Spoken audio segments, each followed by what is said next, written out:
All right. Hello, hello. Hello, Hello. everyone. Oh, look at that intro. I love watching that intro. It's so slick. It's so Beautiful. shiny. It is. Thank you so much, Noob, for making that. I love it. Every time I see it, I'm like, oh my god, we're like actually professionals or something now.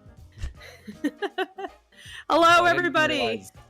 I didn't realize there was like a custom intro for this. And I thought you were talking about that like YouTube countdown. And I was like, that's a weird thing to compliment. I love the YouTube countdown. It's so makes me feel like something is actually happening. It looks like mall graphics from the 80s or something. It really does. Yes, fresh out of the bowling alley. It's good to be. Yeah, exactly. Yes. Well, speaking of mall graphics, hey everybody, welcome to Lackadaisy Shop Talk. I'm sure you've noticed by way of the thumbnail that we are interviewing JelloApocalypse, the one and only from This Is Basically series and Epithet Erased. The interesting series. It's got like 7 episodes up on YouTube that you can watch about people with powers and them kind of both using them amazingly and also kind of failing at using them amazingly. So if you like a superpowered series and you want something that lampoons that, he's your guy. So anyway, welcome to the show. We talk about the ins and outs of making indie stuff, usually animation, sometimes games. And we get into the nitty-gritty here. Not just the, cartoons, we make them. So I have here with me, I am, by the way, Fable Siegel. I am the director of Lackadaisy. I have here with me Tracy Butler. She is the creator of Lackadaisy. Hello. I also have here Newt. He is the community manager and tech guy and 3D guy and all-around nice guy. You know, Ignore the Newt behind the curtain. Yes, He's our favorite amphibian. Yes, our little goop friend. We have a crew member in here as well. There's Ben, who I suppose is listening in. Hello. Oh, hello, Ben. Hey, Ben. Yep. Sometimes we have crew members pop in to just listen in or ask their own questions. And of course, we have Jello. Jello, you want to say hi to everybody? Hello. I'm here. Thank you for having me here. I'm Brendan Blaber, aka JelloApocalypse. Like Fable said, I do things on the internet primarily. So this is basically an epithet erased. I have a YouTube channel called JelloApocalypse, and this past year I've also been doing a lot of voice acting in the professional space. So if you watch a lot of anime, you might recognize me. I'm Akka in Wonder Egg Priority, and I literally forgot his name. I'm at Combat Agent 6 and Combatants Will Be Dispatched. I'm also in stuff like Borderlands. Sick. I just, I watched through Wonder Egg Priority. I didn't know you were in Borderlands. Who are you on Borderlands? I love Borderlands. In Borderlands 3, I am Maurice, the DLC dinosaur. And son of a bitch. That's one. And I'm also Freddy, who is in Moxie's Heist of the Handsome Jack Casino DLC. Very nice. So that explains the quality radio voice going on. How was mine? Was that intro okay? I'm not quite sure. That had the timbre it needed? Oh, I could do another pass. All right, no, we got to keep going. Anyway, speaking of, you do epithet. Ah, dang it, I did it again. Every time I try to say the name of your show, I keep confusing it for the word for graveyard instead of the name that you give something that is inscribed on them. That's a really common, like, even I remember in the auditions, because the word epithet was in there a couple times, and about 70% of people pronounced it epitaph. And now anytime I want to use the word epithet, like, to mean, like, a subtitle of someone or whatever, like their tagline when they come in like the Odyssey sense, I can't, because that word is so loaded now, but there's no other word that means that thing. Yes. So if I accidentally epitaph instead of epithet, I apologize. I do know the difference. I looked it up on the internet.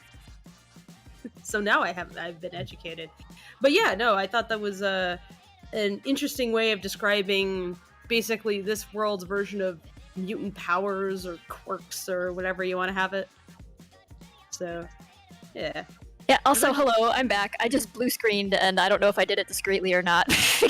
Oh, no, we had no idea. Yeah, now I you didn't didn't. notice, so I think we pulled it I off. just thought you were being quiet. Oh, okay, because my computer made a horrible noise and then just blue screened and was like, and I don't know if it's magma. I was trying to draw, and as soon as I put pen to canvas, it just like blew up. So, yeah, I would like to draw on the canvas, but by the way, Newt, you're not showing the canvas. I don't know if you were planning to or not, but I was waiting until we were done with introductions was all. oh, okay, But, fair enough. I'm gonna try again, but if I disappear, it's Magma's fault. It's all right. I think we can carry it. But it's not a live stream unless something goes horribly yeah, wrong. So. usually it's the audio, but this time, It's the computer. yeah. Anyway, sorry about that. Didn't mean to interrupt. So anyway, the reason I brought you on, Jello, because I was the one who reached out to you, since we actually we have some crew in common. I don't know if you're NDA on the other project or not. I am. Oh, you So are? people Okay, can- so I will People not can mention... guess what it is. I will not mention this space that we share, but I noticed that you follow our channel, and I was like, oh, this guy. And I noticed that you were also a fellow crew member on something else. No, it's not Lackadaisy, in case somebody asks. That's the one thing I can reveal. But I was like, oh, maybe I could reach out to this guy. Maybe he'd be interested in an interview. Because I am just dying to know what the production process was for Epithet Erased. Like, watching it, like, I remember seeing it float around back when it first popped out and the internet made some noise about it. And I looked at it and I was like, this is interesting. It's almost like a visual novel game, but with the production quality of like an animated TV series. And I haven't really seen anybody do anything quite like that. I mean, there's like a Storytime animators, as they're known on YouTube, where you have relatively limited animation and it's mostly audio focused. And it's kind of just an involved animatic, more or less. But you really went above and beyond. It really has that kind of visual novel feel, even when we back up and it has an overworld. There's like an overworld view of the characters when you want to give a better sense of depth that really feels like a video game. And I'm very curious, like, what inspired that look, like why it was like that. But then you revealed to me earlier that apparently this project was inspired by something else. It wasn't just written wholesale off of nothing. It was actually based on something. So was that a source of inspiration? And do you want to describe what that was? Sure, yeah. So from, I think it was like 2015 to maybe 2017 or somewhere within a 2-year period, I ran this series, which is no longer online. It's called, it was called Anime Campaign. And it was basically a series of 8-ish, very long, like all day, completely improvised, just like dumb. It was a tabletop originally based on, what is the name of this system? Unforgotten Realms, which is about as basic of a tabletop system as you can get. It's basically roll a d20 and see if you do well. And you can say that you can do anything. There's no stats, which I'm a big fan of. I'm really into the like improvisational story over mechanics when it comes to TTRPGs. It's all about the thing that I flavor. added, the thing I added was that every character, if you wanted, you could have an epithet. And the initial game mechanic, because it had a bunch of players, was we would each roll 3 randomly generated words, and you'd get to pick one, and that would be your power set, and we'd have to make something up out of it. And every character in the show, I believe, was, except Zora. Zora cheated. I gave her hers on purpose. Because she was not a player character, but like Molly, Giovanni, all the other ones, theirs were all randomly rolled, which is why they've got all these weird powers. And if you've ever used Roll20, basically the Roll20 interface looks like what we did in After Effects from the top down. So you'd have like a desk and then like little square pogs moving around. And yeah. So my when I was initially thinking of making this into like a very low budget show on YouTube, I was just going to take the original footage, maybe re-record over some of it because our audio was really bad, and also we weren't funny. So I was maybe going to rewrite some shit. It's funnier in your head than when you listen back to it. You're like, oh, that could be.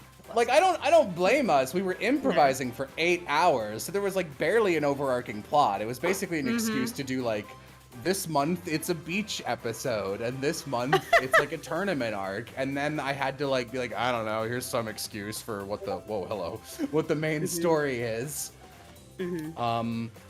And my boyfriend Jay runs a couple shows, but primarily the one I'm going to talk about is Thrilling Intent, which basically, I don't know where the camera is actually looking, but if this is the window, he's got the live filmed pogs moving up and down and around from the top-down view of their initial play. And then he has his friend Jackson draw like basically visual novel portraits on top of it to give it a little more spice. And I was like, that looks great. I can draw, I'll do that. And basically I literally jokingly asked Verve, who they're a streaming service. They're owned by Elation. They're like the Crunchyroll guys. And I jokingly said, like, would you guys be interested in this? Let me know. And they were like, yeah, actually. So I did a couple script pass-throughs and eventually got a green light from them.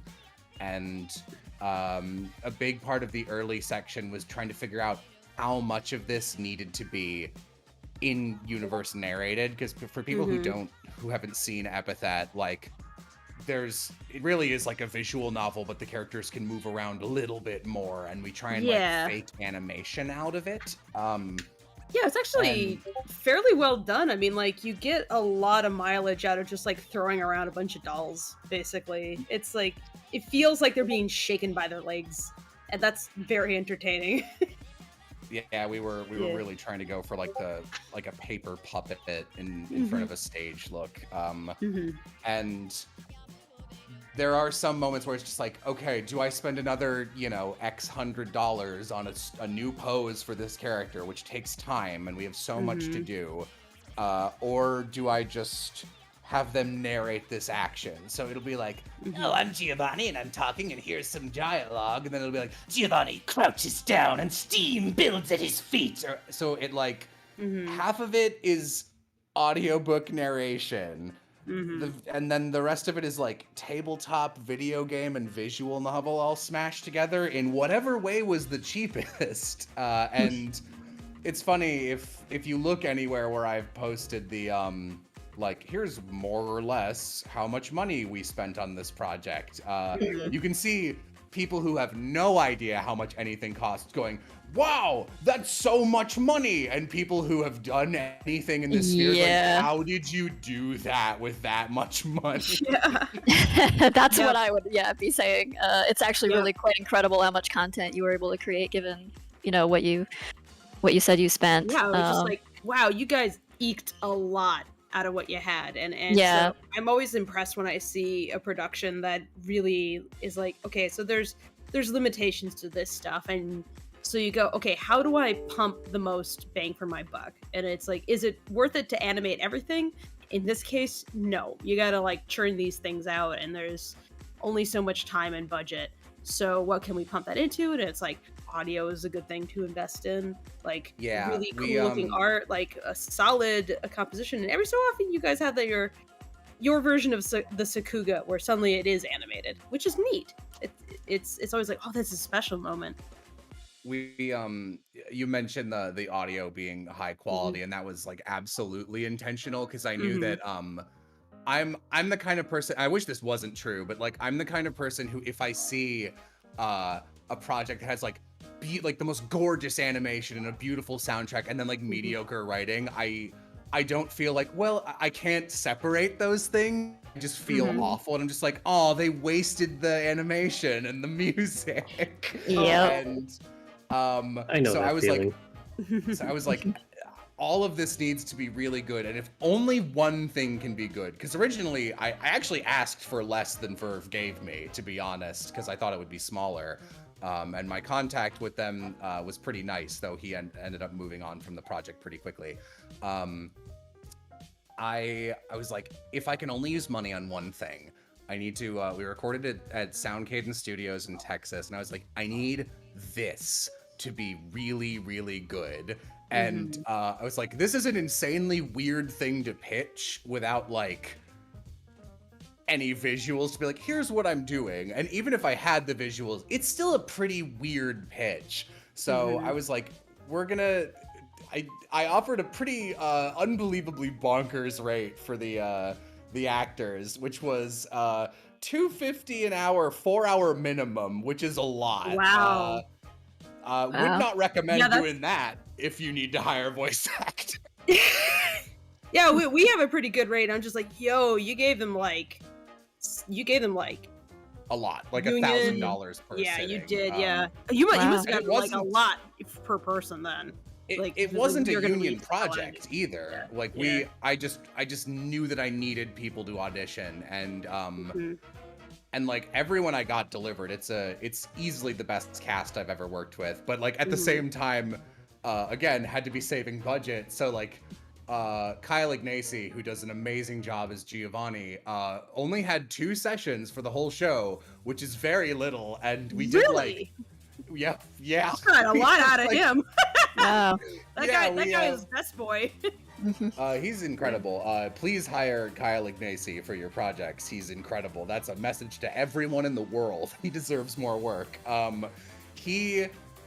So he came in and we did like 2 episodes in the first sitting, and I was like, man, he's really good. But I was going pretty slow there. So he came in for the next one, and I was like, okay, so Kyle, we have one more 4-hour session, and you just did the 3rd of 7 episodes in like 2 hours. Do you think it's feasible that in the next 2 hours we can get the remaining 4 episodes? And he was like, gee, I'll try, because he's a saint. And we just went insanely fast, and he was sweating so much the window in the booth was completely fogged over. I couldn't see him. Wow. And he came out literally dripping, and he became Giovanni Potage. He came out of the booth, which did have like cartoon steam coming out of it at that point. And Danny Chambers, who plays Molly, had just walked in and was like, hello. Oh, we've never met. And he goes, hey, I'm Kyle. Like, Giovanni. And at that point, he's more liquid than man. So that's the first time they ever met. Perfect. I'm sure that got her very in character. Very, very in character. The moment's like, you're soupy. Those two are incredible. Anytime anyone I know is like asking for, recommendations for actors, I can't recommend Danny Chambers and Kyle Ignacy enough. Especially like they both do an amazing job, but like Danny really elevated Molly off the page because she's such a humdrum sad character that I was like, it's very possible that people might not like Molly if she's not played correctly, and she is so cute with Danny playing her. Yes, very good job. Yeah. It's extremely charming, yeah. I was going to draw you a Molly, actually, down at the bottom there. That little circle is all you get, though, because Edge and Magma crashed my computer, as it turns out. I disappeared again. You may not have noticed, but oh my goodness. I blue screened again, yeah. All right, Tracy, I guess you're out. Ben, you want to help out with doodling things? Yeah, I was trying to draw. Do me a favor. Trying to draw in Chrome, but it was chugging too badly, so I am stuck not being able to use Magma right now. Sorry about that. So sorry. You'll have to, if you feel like doodling here. I guess you're gonna have to. I'll owe you I'll owe you a Molly drawing. You give it to me, I can copy paste it in there for you, Tracy. How about that? Okay, all right. I'll draw a clip. And now I'm doodling Giovanni because I'm like, I think he's my favorite character out of all of them. He's pretty entertaining. That's a good pick. Yeah. So many people's computers crashing today. Good. Yes, yeah, I know. It's the 3rd one I've seen or heard about. Not seen. I'm not going around assassinating computers. Maybe someone is, given the frequency. I just had a chat with Newt yesterday on my day off. Be like, hey, so I'm having issues where every USB port seems to be freaking out for some reason. And then while we were trying to figure it out, nothing happened. It was like, oh, okay, great. That's like the worst feeling when you're like, please come look at this problem. And the problem's like, I'm going to gaslight you in front of your friend. So Yeah. Always happens. But it's like something we didn't take into account when we first started like working out our budget and trying to figure out who we needed to hire was that we would need an IT person with like as many people as we had on crew. No, we did figure that out. I put that in the budget because you did? Oh, I didn't realize. I knew. No, Newt's been extremely budgeted for. Are you kidding? I was like, we're gonna have so many. Well, people, I mean, we realized. Yeah. We realized shortly after starting that we were going to need that, but that. It's been very much a lifesaver to have. Yeah. It's like, all right, everyone, we're working. Studio environments, the IT guy is the whole reason why studios are able to exist at all. If there's no IT guy, they don't function. They just don't. All right, everyone, we're working from home. You seem to be having some problems with this file. Let's see. What are you working with? I'm working with my Macintosh G2 from 1996. That's not an uncommon response. Is that like an actual response? I feel like it is. So, Jello, that kind of... Oh, go ahead. Sorry, Newt. I was just going to say, not from Lackadaisy, but I have had a client at a previous job approach me with their Macintosh G2 from 1996. Wow. Yep. That was a rough one. It's when their computer predates you as a human being, I suppose. Yes. But Jello, I was going to ask what the studio sort of setup you had was. Did you do this in cooperation with a studio? Did you do a virtual studio sort of thing? Did you was this all in-person work that artists were doing, or just cooperating? So for the opening, I'm loving that, Giovanni. That's great. Thanks. This almost looks like this Giovanni looks like the episode of a show where someone is like pretending to be Giovanni. It's like, it's me, Giovanni. Like he's like a 30-year-old dude like trying to sneak in. So I did work specifically just for those like end of fight moments in the opening. We commissioned Powerhouse because originally my contract for this show was. The initial pitch, I was like, here's what I want to do. And they were like, cool, you have 7 weeks. I'm like, I'm sorry, did you hear how much? 7 weeks? Wow. What? And then,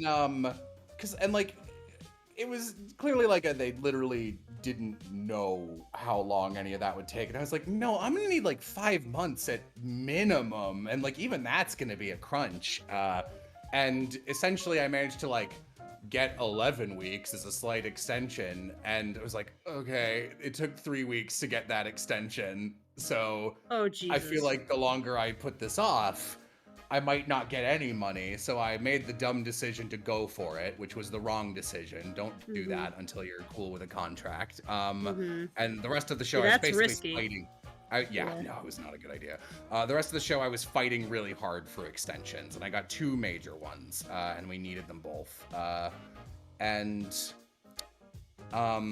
But at the time, when we only had like 7 weeks to do it, quote unquote, the only studio that was willing to play ball under that circumstance was Powerhouse, and God bless them, because I don't know why they would have agreed to do that. But they did their stuff, and basically Rhea and I, who is the lead character designer for season 1, sat down and had to, I say like I was helping, Rhea sat down and had to crank out like basically like 14 full character designs for all the people who appear in the opening. Wow. That's nuts. That's nuts. Wow.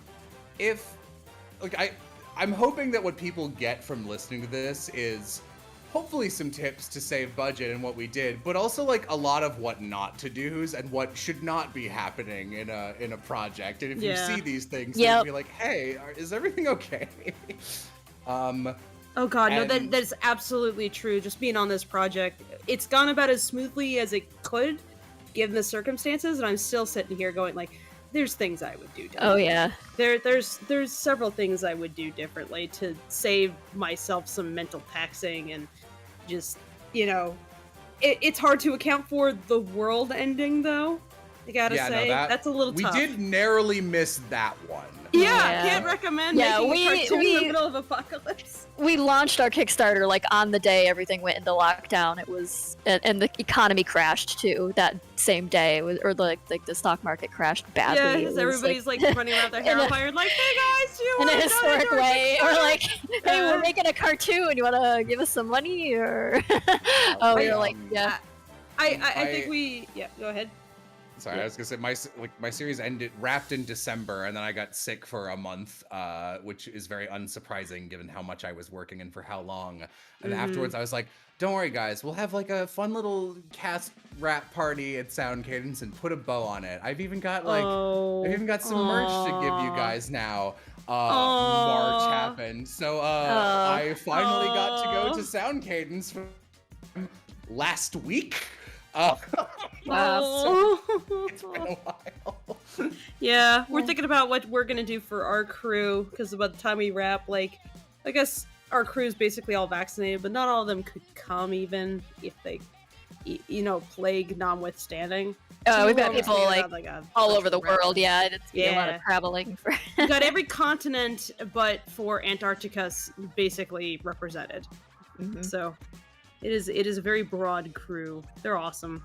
They've been incredible. But yeah, it is. Oh God, making cartoons is so hard, and so when we have people message us and be like, "Hey, I'm thinking about starting my own cartoon series / 30-minute short or feature film. What do you suggest I do?" And every single time I'm like, "First, what is your advice?" Like, no, don't do that. Oh, don't. I'm like, try, don't.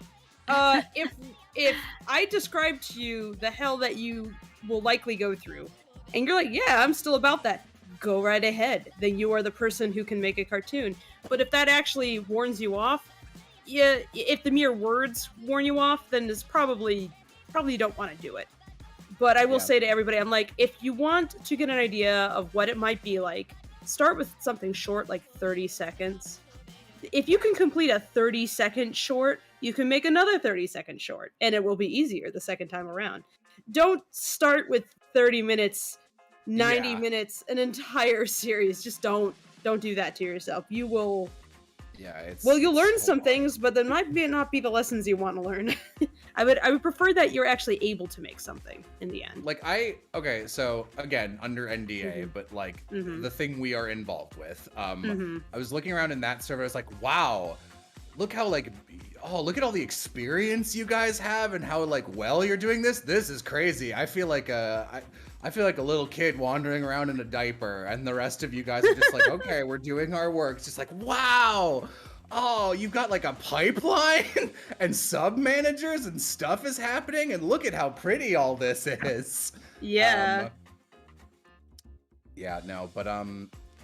So essentially, I thought the project would be a lot smaller when I started, and like a lot of stuff kept, because I agreed to that deadline, and we didn't have that much of a budget.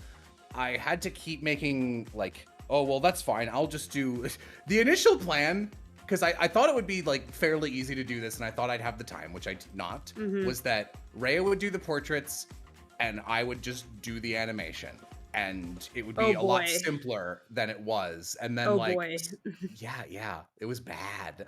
And then stuff kept piling up, and while I was going in the first couple months, I was like, okay, clearly that won't work even a little, so I need to hire a crew. And I kept hiring people until the very end, but we onboarded everybody just when we were already balls deep into the project. Episode 1 animation, we brought on 5 crew members who stuck with us to the end, and 1 who didn't, and then another, I don't know, collectively another 5 who would assist and do other stuff, and it was pretty rough. Definitely never assume you can do anything. No, never assume you can. That's kind of true, honestly. Just expect that everything is you can't do a damn thing. So it turns out literally leading a project is its whole own job, and that it's hard to juggle multiple jobs when you have a whole ass full-time job that you're also doing. Oh literally, God, my for this audiobook, I'm gonna do a Kickstarter for it soon. Because I'd like to make money off of an epithet thing for once. That would be cool. Because the book's written, but gotta pay the artists. And this time, I think we're paying them a pretty good rate. The first time I had to ask them to be like, hey, here's our budget. I was very transparent. I was like, here's where all the money is going. Is this cool with you guys? And if not, I need you to know up front. So the epithet crew really did an amazing job. They're not being paid an awesome rate. Then I don't know. Is it Magma? Is Magma doing this? Hello? Hello. Yes. Yeah. Well, I was saying hello to Fable, but Yeah, my computer just blue screened. Like, Oh, what? yours did too, huh? Yeah, Magma. I think. Yep. I think it's Magma in Edge. In Edge. Were you running an Edge? I was running at an edge, yeah. Yep. That's the combination that Oh my apparently is God. deadly to computers. Okay. Can I- I'm gonna can I- have to, can Well, stop drawing. because we can't. It will chug in Chrome. It just doesn't work. Oh, I see. Magma at large yeah, canvas it's- resolutions doesn't run well in Chrome, sadly. Yeah. Okay, well, Giovanni is going to have to remain half inked unless somebody else wants to take a hold of it. I will be back in about 2 ticks. I do have a rocket drive, so I am hastily rebooting, and we'll be back on. Let's see this pop up. This is just random. I'm so sorry. All right. Can anyone go in ahead and- chat confirm if they're an Edge and Magma made them crash? That'd be an Someone's interesting. gonna have Your chat, be our guinea pig. And welcome to Fable, we can Beta Fable, your audio is terrible. Can you just reboot and?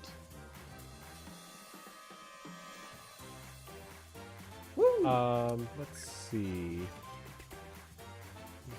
While you guys trouble. So through, sorry about that.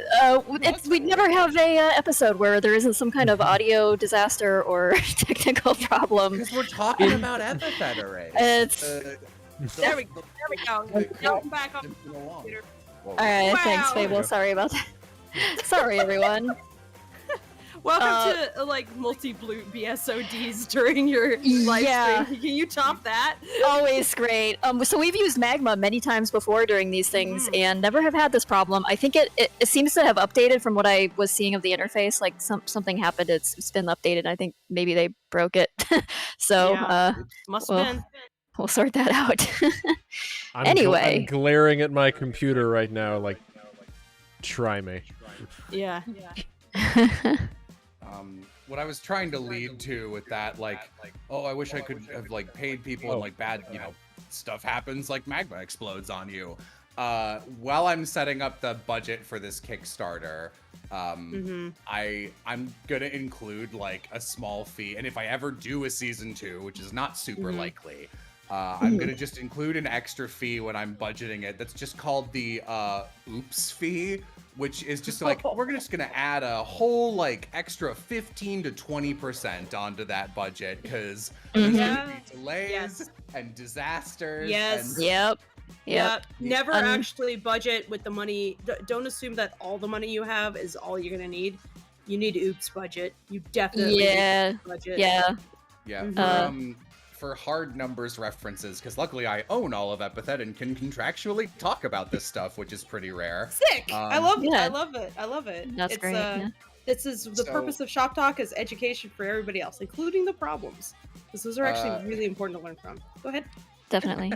Yeah. So, Verve gave me 100K in total for all 7 episodes of the show, and 2 episodes of So This Is Basically, which is the Ruby episode and the Sonic one, which is quite a lot.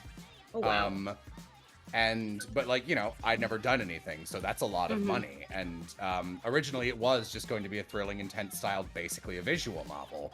By the end of the project, the total I spent was around this much. So 350K, more or less. Which you'll notice is more than 100K. Really, I'm not so good at math. How much more is that? It's a good deal more. And I had saved up a lot of money, and I make a good amount of money off of YouTube and buy nothing. I'm currently in a room that has nothing in it except a picnic fold-out table and my computer and a tablet and a exercise ball I'm sitting on. The So- bachelor's the bachelor setup. Except Like, you're not if a you've ever bachelor. seen, It's just sad. if you've ever seen those pictures on like Tumblr or Twitter where it's like you go over to a man's place and he's just like, this is comfy, and it's like a TV on the floor and like one pillow. Yeah. Computer on his cinder block. Yeah, On the a male lawn living chair. spaces. I love it because I look at that, I'm like, ha ha ha, and then I look around me, I'm like, Oh ow. no, yeah. Oh. That's what this room looks like. Anyway, Yeah. I had saved up a good deal of that, but I did have to borrow an extra $60K from friends and family, which I paid off since then. I'm not like screwed or anything. But and like while doing that, I didn't have any sub managers, I didn't have any animation directors, I was doing really everything. So I was also managing the finances, and I think the worst I ever felt during the production was on the second time I had to make a pitch to extend the deadline, because I had to basically write an essay about how fucked I was. And like, in a spreadsheet, and it's just like, here is exactly how fucked we are. If you'll notice how fucked we are on the left, this will make us more fucked down the line. So that was bad, but like, that was quite a bit of money, and most of that went to the animators. The animators were actually paid quite well. It was the portrait artists who were being like, everyone took a cut. They were all working for a little less than they normally did, which was extremely nice of them. And it's why I'm letting them name their rates for any book illustration they're doing, because I owe everybody that worked on that. Yeah. Well, that says a lot when people are dedicated enough to do that. That's very cool of them, but yeah, nothing will take. Bow to your crew, basically. Be like, yeah, thank you. Right, I know, and then you feel bad when you're like, I need this by this date. We have to have a deadline. I'm so sorry. Yeah. But yeah, it's like that, and any you can feel great about like what they're doing and what they're turning in and how things are shaping up, but then the second you start like looking at budget stuff, man, it takes all the wind out of your sails. Like, oh Yeah, time really is money, and you get to know that very intimately when you're running a big project and you have the dollars. And it's like, oh yeah, I have hundreds of thousands of dollars to play with. It's like, watch that all disappear. Oh god, it goes so fast. Yep. It goes very quickly. It's so hard with, especially like an indie animation, whatever, because like it is art, and like some days you will just sit down and suck that day. It's just like, man, this is not working out, and like the clock is still ticking. I know. And, I know. you gotta suck that day and still churn out work, and oh my god. Yeah, when you're just also, just doing your own webcomic or something, and things are just like at your own pace, that's fine, but when you have like a production schedule, and it's just you can't have you have those off days, but you can't afford to have those off days, but you have them anyway. Yeah. I've been managing all the scheduling all on my own this entire time. I finally brought someone on to help out with that, and it's like a godsend. And I'm It's like, I much wish needed. I had thought to do this earlier, but I wasn't even sure what to ask for sooner, because it was like, no, I'm fine. This is fine. Then I get back home from Wasteland Weekend, where I spent basically a week out in the Mojave screaming. And I come back, and me and Tracy just look at everything. We're like, okay, what's not working? And it's like, me. I'm not working here. We need to fix the me problem. That is, whenever I am taking on too many jobs, it just eats up time for other things, and it eats up energy for other things. So you have to delegate. Yeah, like, Fable's. You've delegated enough? Nope, you have not. Fable's favorite saying is, well, if we can't get someone else to do it, I'll just do it myself. It's like, there's only so many things you can do yourself. There's only so many like jobs you can do. It's like, I feel that so much. Yeah. Because like, you could do it all yourself if there was 3 of you. Right. Or more. But there is not. Yeah. Yeah. 3 of you, and also all the time in the world. So also I didn't sleep and never got hurt. Here's an anti-hustle culture thing for anyone who's, especially younger people who are watching this. I keep trying to use Photoshop hotkeys, and it's like opening random crap on the If you BSOD, we know where you went, at least. Yeah. I'm amazed I haven't already, frankly. We'll wait for you. Don't worry. Yeah. Thank you. Oh man, what was I even about to say? Right. Okay. So anti-hustle culture. like I said, I also needed to do, so this is basically videos, which I do the writing, recording, storyboarding, and then the editing. I don't do the main illustration, but I do the editing, which is usually 2 solid works of weeks of work. Also in After Effects now, because I actually have come to really like After Effects. It's the only Adobe program I'm like, okay, you can stay. Yeah, Yeah. After Effects has proven its worth. I wish that it was combined with Premiere. It would be so nice if they took the features of After Effects, even half of them, and put them in Premiere. Be like, please, I don't want to have to open up both programs. But After Effects, that's okay. I just wish that Photoshop wasn't so chunky. Anyway, keep going.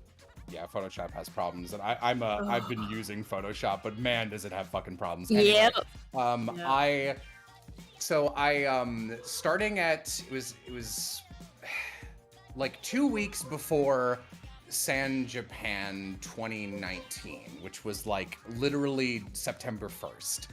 Which was where I showed off the Sonic video and like formally announced, hey, we're doing Epithet Race, and now I'm just starting to work on this. And again, I'd already been working for a couple weeks straight on announcing I was doing the PR for a game my sister made, and I was doing a bunch of other shit.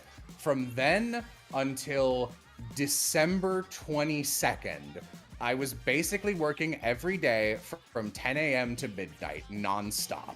I had 2 days off. I remember them because I had to take them because my hands hurt so much that I couldn't ignore it anymore from typing, because I was nonstop typing instructions in like essays back to people, and I was like, all right, I'm so sorry guys, I need to take a break, because like every time I was like, I'm sure someone can like kind of intuit something on their own, and like this is not to say anyone was dumb. It's very difficult. That's the amazing thing when you're running a project, is that you think it's obvious. You think you put it in the most obvious way possible. It's not. And it's until you deal with a large number of people who all have to take direction, you don't actually know. And everyone has different communication styles too. Like you have to people basically don't respond to some things. I feel like the key to being a project lead is you have to have the mentality of a teacher. It's like, how would you teach a class of students to do the thing?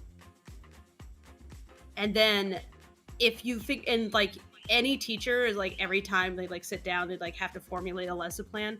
They have to like keep improving it as well. So every time I've had to onboard people on our project, like I have to like look at the prior lesson plan, be like, here you go, here's the onboarding packet, here you do this, this, and this.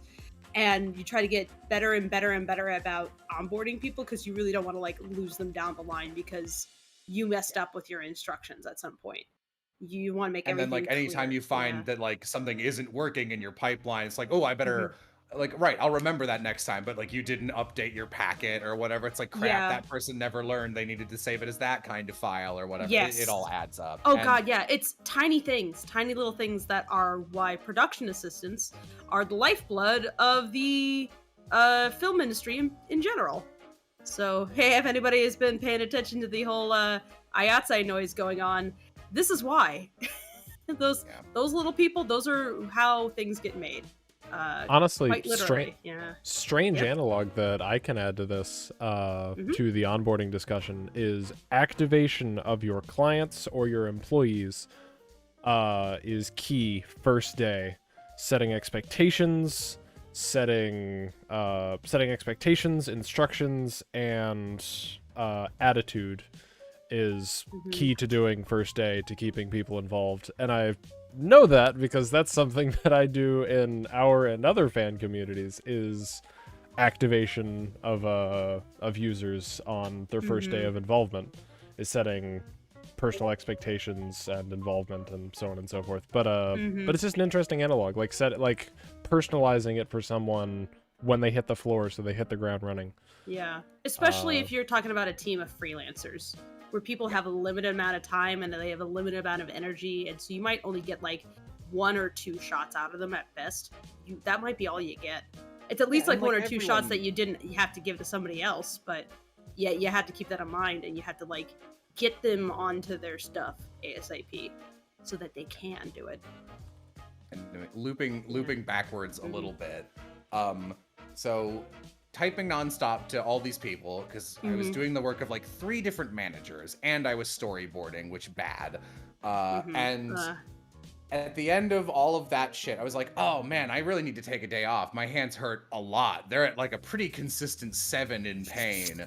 And I was like, I'm taking tomorrow off. And I went to bed and woke up. And you know how sometimes your body will like power through things, but then the moment it's like, okay, we're out of danger and we can take a break. It's like, anyway, here's the real damage report. Yes! Oh my god, yes.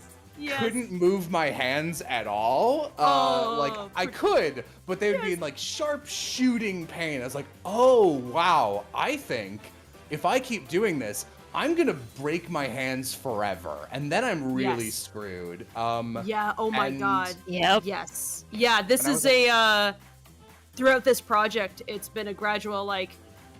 Self-care is more than just a saying online, a cutesy thing where it's like, yeah, just sit in the tub with some bubbles. Like, that would be nice. No, self-care is to keep going at all. You actually have to pay attention. You have to eat right. You have to get sleep. You actually do have to take off at least a week off. I mean, not a week off. You have to take a day off every week just to prevent yourself from breaking like that. Because like, self-care is not giving yourself a spa day necessarily, which is how it gets marketed a lot. Self-care is like being your own like puffy mother and being like, okay, you need to go to bed now. Like you need to eat real food that is actually nutritious and not something from a can. Yeah, that kind of thing. There's also that like, and they keep me on. They keep me from completely spiraling. So keep going. Yeah. We were mentioning earlier about office spaces. Best quote I've ever heard about your workspace in this vein is never cheap out on anything that separates your body from the floor. So that would be your chair, your shoes, your bed. If you work from home or in an office, if you're sitting a lot, do not cheap out on the chair. Keep something to keep your feet active. I mean, if your spine gets janked up, that's just everything is broken at that point. I broke myself when I was 17. People are like, oh yeah, when you get older, like it just gets worse. I'm like, no, I don't think you guys understand. I fucked up myself in my teenage years, and now I'm almost 34, and it's still chasing me. Yeah, I had a second cousin of mine was like trying to get into art, and she was like, I don't know if I can do it because like the only accent, like I don't know any other artists, so she was asking me for advice, and she was like, yeah, a friend of mine like introduced me to this Discord server. I'm like, never a good thing to be introduced to. And she's like, yeah, they're really like hustly. It's like you got to make a bunch of art every day. I'm like, I mean, yeah, if you're like a social media manager and that's the only thing you care about, but like you really are gonna be killing yourself permanently because like I said, I really tried to ease off the hand stuff after that, but like I still had to type a bunch and it was still really bad. And then when the project ended, my whole body got sick for a month and a half nonstop, and then my hands were screwed up for like about 8 months because I couldn't figure out what was wrong with them. Your hands and your spine, they take a while to fix themselves. I am very fortunate that one of my roommates is a massage therapist, like licensed and everything, and she's one of the best you know. So if I'm ever really fucked up, I can be like, Ash, here's $100. Please help. And God damn it, she does. She does a great job. But it's I can't afford that all the time, so I need to avoid that in the first place, because otherwise it costs me. Yeah. Here's an answer for if I would hope no one needs this advice, but if very specifically the thing I'm about to describe sounds like you, here's the answer to it, because I had to go to a bunch of different doctors and all of them sucked, and I had to self-diagnose this and then sneak my way into a physical therapist without a prescription, who then was nice enough to go, legally I can't help you, looks around, but no one's here, so... the best kind of doctor.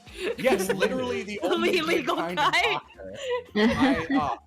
Here's a fun fact about me for Jello trivia. I have like such a vendetta against the profession of doctors. I understand that like doctors are good. I have the worst luck with them and I hate them.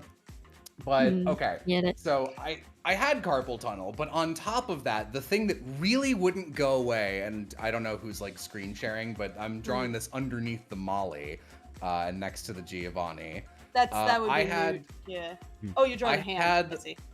like continual numbness here, here, and here, constant pain about on my knuckles, and then like weird shooting pain here. And what this is not a hand problem. This is the nerve in your elbow, your funny bone being fucked up. That's what I've been I've got this epicondylitis problem going on like for the past year now. That's just keeps flaring up. Yeah, same. And it radiates down your arm into your fingers and your palm, it's really annoying. And Yep. I'm mostly better now. Like I did some stretches, but like it took. Yeah, it's been like a year since then, and it took a lot of that second year to be like, I don't need to do these stretches every morning, and that's mostly because I don't draw that much anymore. Like I'm lucky enough that my job is varied enough that like sometimes I do writing for a living, and sometimes I do other stuff, and sometimes I can just coast for like a month, and that is not where most freelancers are at. So. No, that kind of stuff that really messed me up over the course of my career, because it's like you have to draw to eat, and so it's like you often find yourself forced to work through the pain just to eat, and then obviously you get in so much pain that you can't work, but everything is still piling up. You still have to do work, and so you have stuff pile up, and now you have things that you have to do the next month in order to eat, but you have all these things piled up and you couldn't get to it, and now you have twice the work because you were hurt. And it just keeps going like that. It's really awful. And, you know, part of it was that I wasn't pricing my stuff high enough to really make it make sense to, like, account for the fact that sometimes I couldn't work. And also, I was just straight up ignoring things. Like, it would have been better just to take a day off occasionally rather than having the sudden, you literally can't anything. Yeah, there's like this like mental hurdle you have to overcome where you've been like programmed to like your worth is your productivity, and you can't like even if you like know physically you need a day off, your brain just will be like, you know, will torture you for it. It's really hard to overcome that programming. It's that like very you know, difficult. Like that's why I have to be like, I have a mandatory day off each week, and it's not because I'm like, oh, fuck off on this project. It's because if I don't take a day off each week, then there will be points where I have to take a week off, but it will not be by choice, and I will not know when I will recover because my hands will be that fucked up. So it's like either you take a day off and just step away from the computer once a week, so you know, and you plan around that, or you end up with consequences you cannot plan around. Yep. I'd much rather have like a planned sit down than not. And what's more is that I think it keeps me a little bit more on task, a little bit more focused, because otherwise your brain can go smooth if you work that much. It's like I equate it to like if you can imagine a wagon going down a dirt path, and the wagon keeps like going back and forth, back and forth, back and forth. Eventually there's going to be like these ruts in the road that are like really ground in there, and now they can't. If the wagon needs to like move around the path at all, it can't. It's just stuck in these ruts. So sometimes you got to retire the wagon, let natural erosion takes its place, so that the path is like fixed. Like the rain falls and it gets smoothed out a little. Well, there's a little more grass there, so that you can maneuver again on that path. But if you get into those ruts, I mean, and you're just like plowing away, you'll start losing sight of so many things: physical health, mental health. And then when you're like juggling crew people on top of that, you really can't afford to do that. You really have to be sharp all the time. Because otherwise you could give a note to somebody or miss giving a note to someone, and then it affects everything down the pipe because now you have to fix this thing that you didn't account for later on. And it creates a point of frustration for something else. Yeah. That was like the scariest part of doing Epithet was there's this gif of which one's the dog? Wallace or Gromit? It's Gromit, right? Gromit, yeah. There's this gif of Gromit on a toy train track, riding the train, slamming down pieces in front of him so he can keep riding as fast as possible. And that's really the most accurate descriptor of what it's like managing these things, because for Epithet, it's like, okay, the animators obviously need the backgrounds and the storyboard. Like they can kind of start like laying stuff down without the storyboards, but because of the way it worked. but they really needed, like, this character needs to have this portrait finished, and like these two characters both need to have their portraits finished, otherwise they'll be sized incorrectly against each other, and like, obviously this audio needs to be done so this thing can work. So like one delay just cascades into like 20 delays if you play everything incorrectly. And oh god, it's really scary. Yep. It's super tough. We say often, Fable and I, to each other, is like, it's amazing anything ever gets finished because there's so many moving pieces to always account for and so many ways and it we've can go. been blessed by so much. So far, It yes. is so Yeah, hard. yeah. Even with like, you know, everything going almost as smooth as it possibly could, it's just it's a struggle.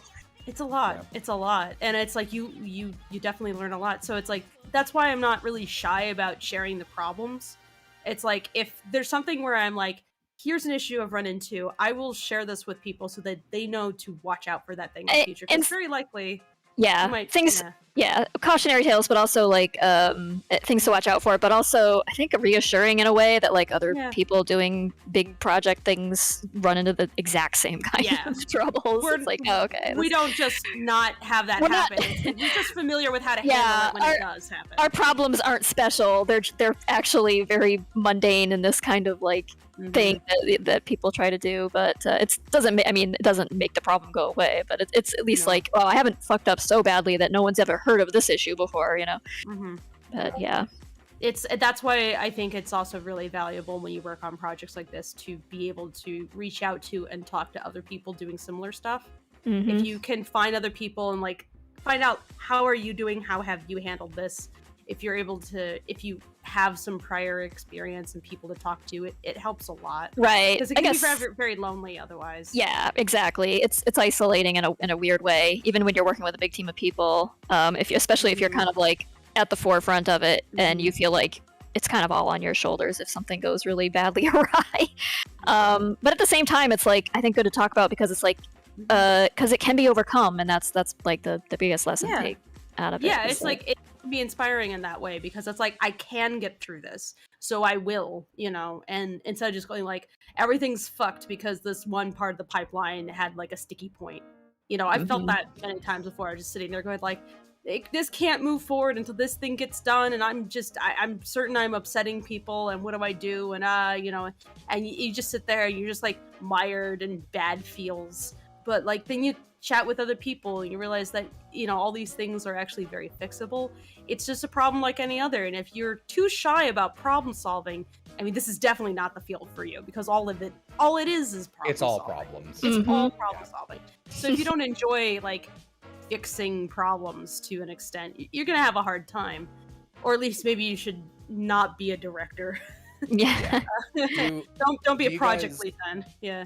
Do you guys mind if I go over like the general because the Epithet's animation is pretty unique. Absolutely. Please do. I love this. This is the shop talk part of shop talk. Yeah. So before you talk change subject, shop actually, to us. Oh, go ahead. Do you want me to like make you like a hand arm warm up and cool down routine? Like it sounds like if like you you're want having a bad to time. assemble something, go ahead. Sure. I will definitely take a look at it. Okay. Yeah. Like your stories are harrowing. I haven't really experienced anything like that, and it's like, oh my god. Yeah. All right. So Go ahead, Jello. Epithet is all animated in After Effects, which is kind of an unusual thing to use for all of your animation as opposed to like touch-ups and post stuff.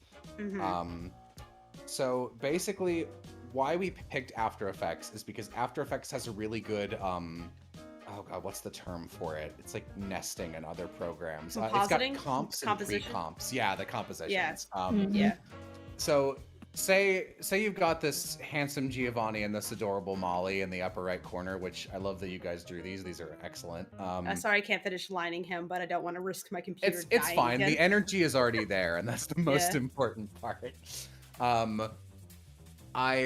So say you've got like a conversation between these two, and we've got the audio first, and it's just the raw, like we've timed it correctly, but it's just the raw audio, no music, no sound effects.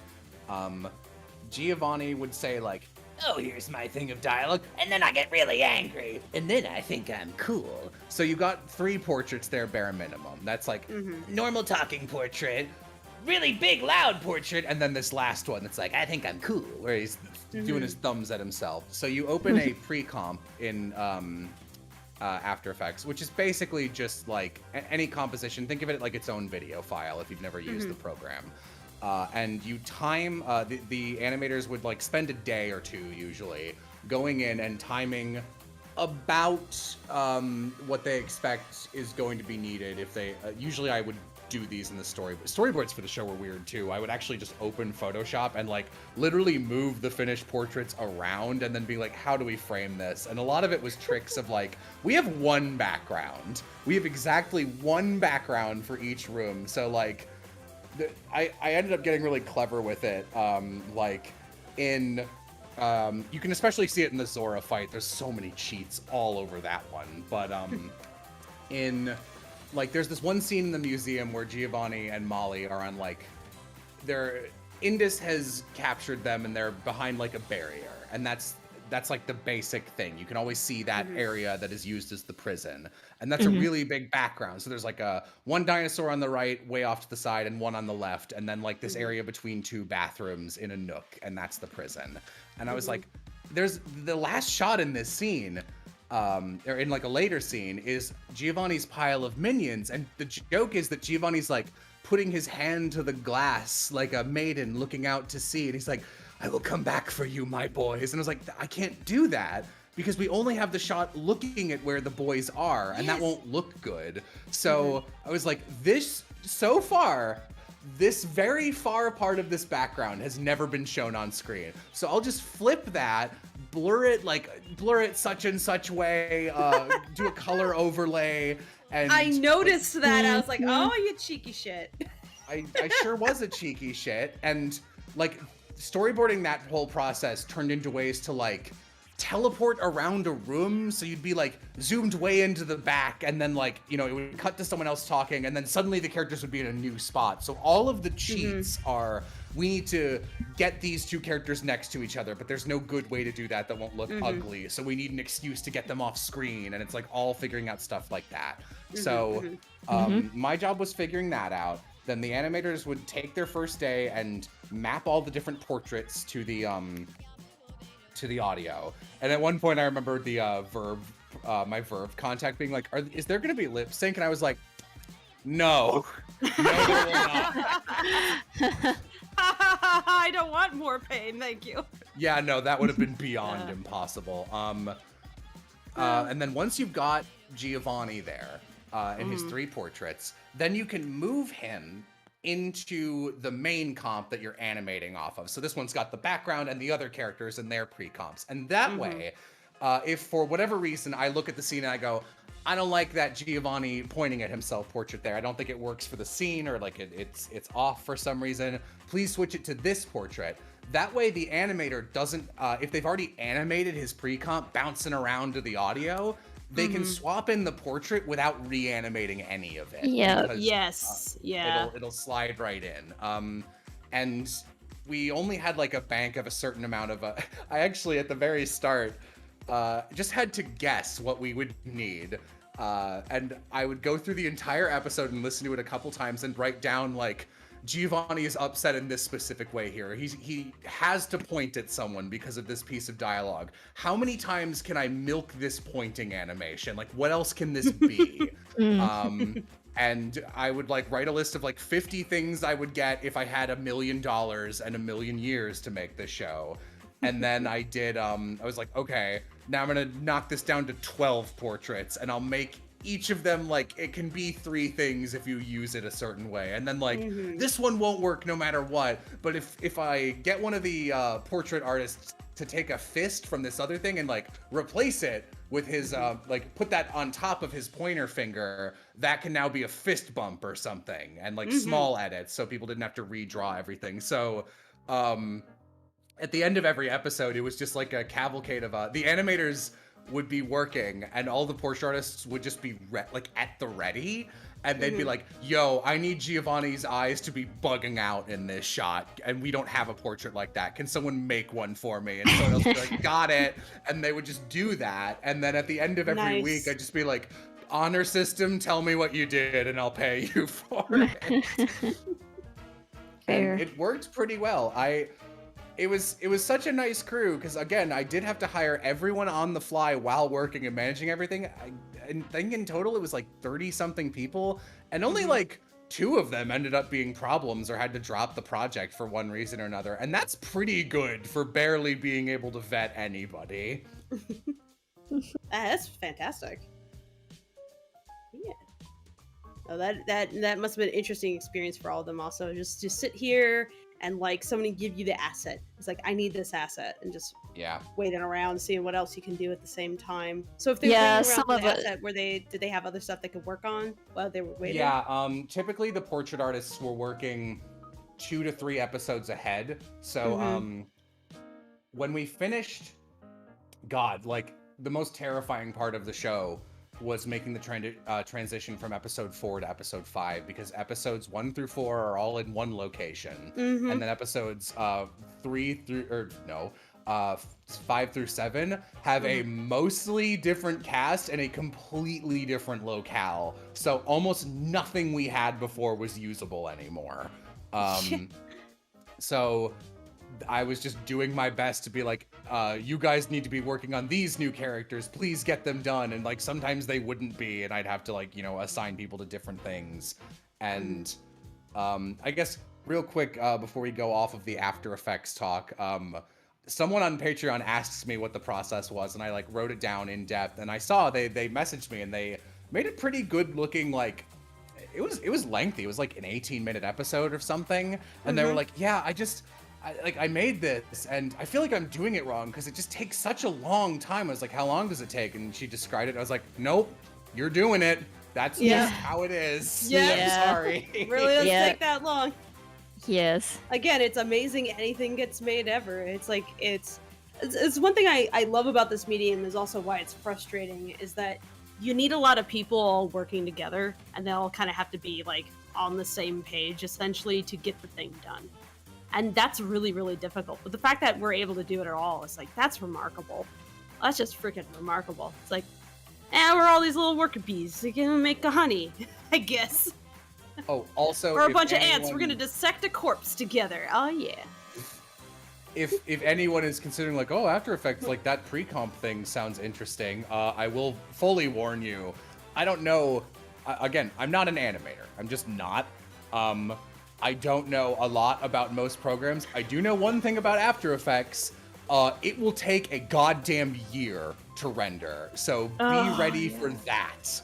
Do you have a 3080? No, you don't. That's right. So, yeah, rendering, you're going to need a beefy-ass computer. Like, that's a thing that we run into a lot. Like, people have potatoes quite frequently. So if you think you can rely on other people to render stuff, maybe a 50-50 chance of that being a possibility.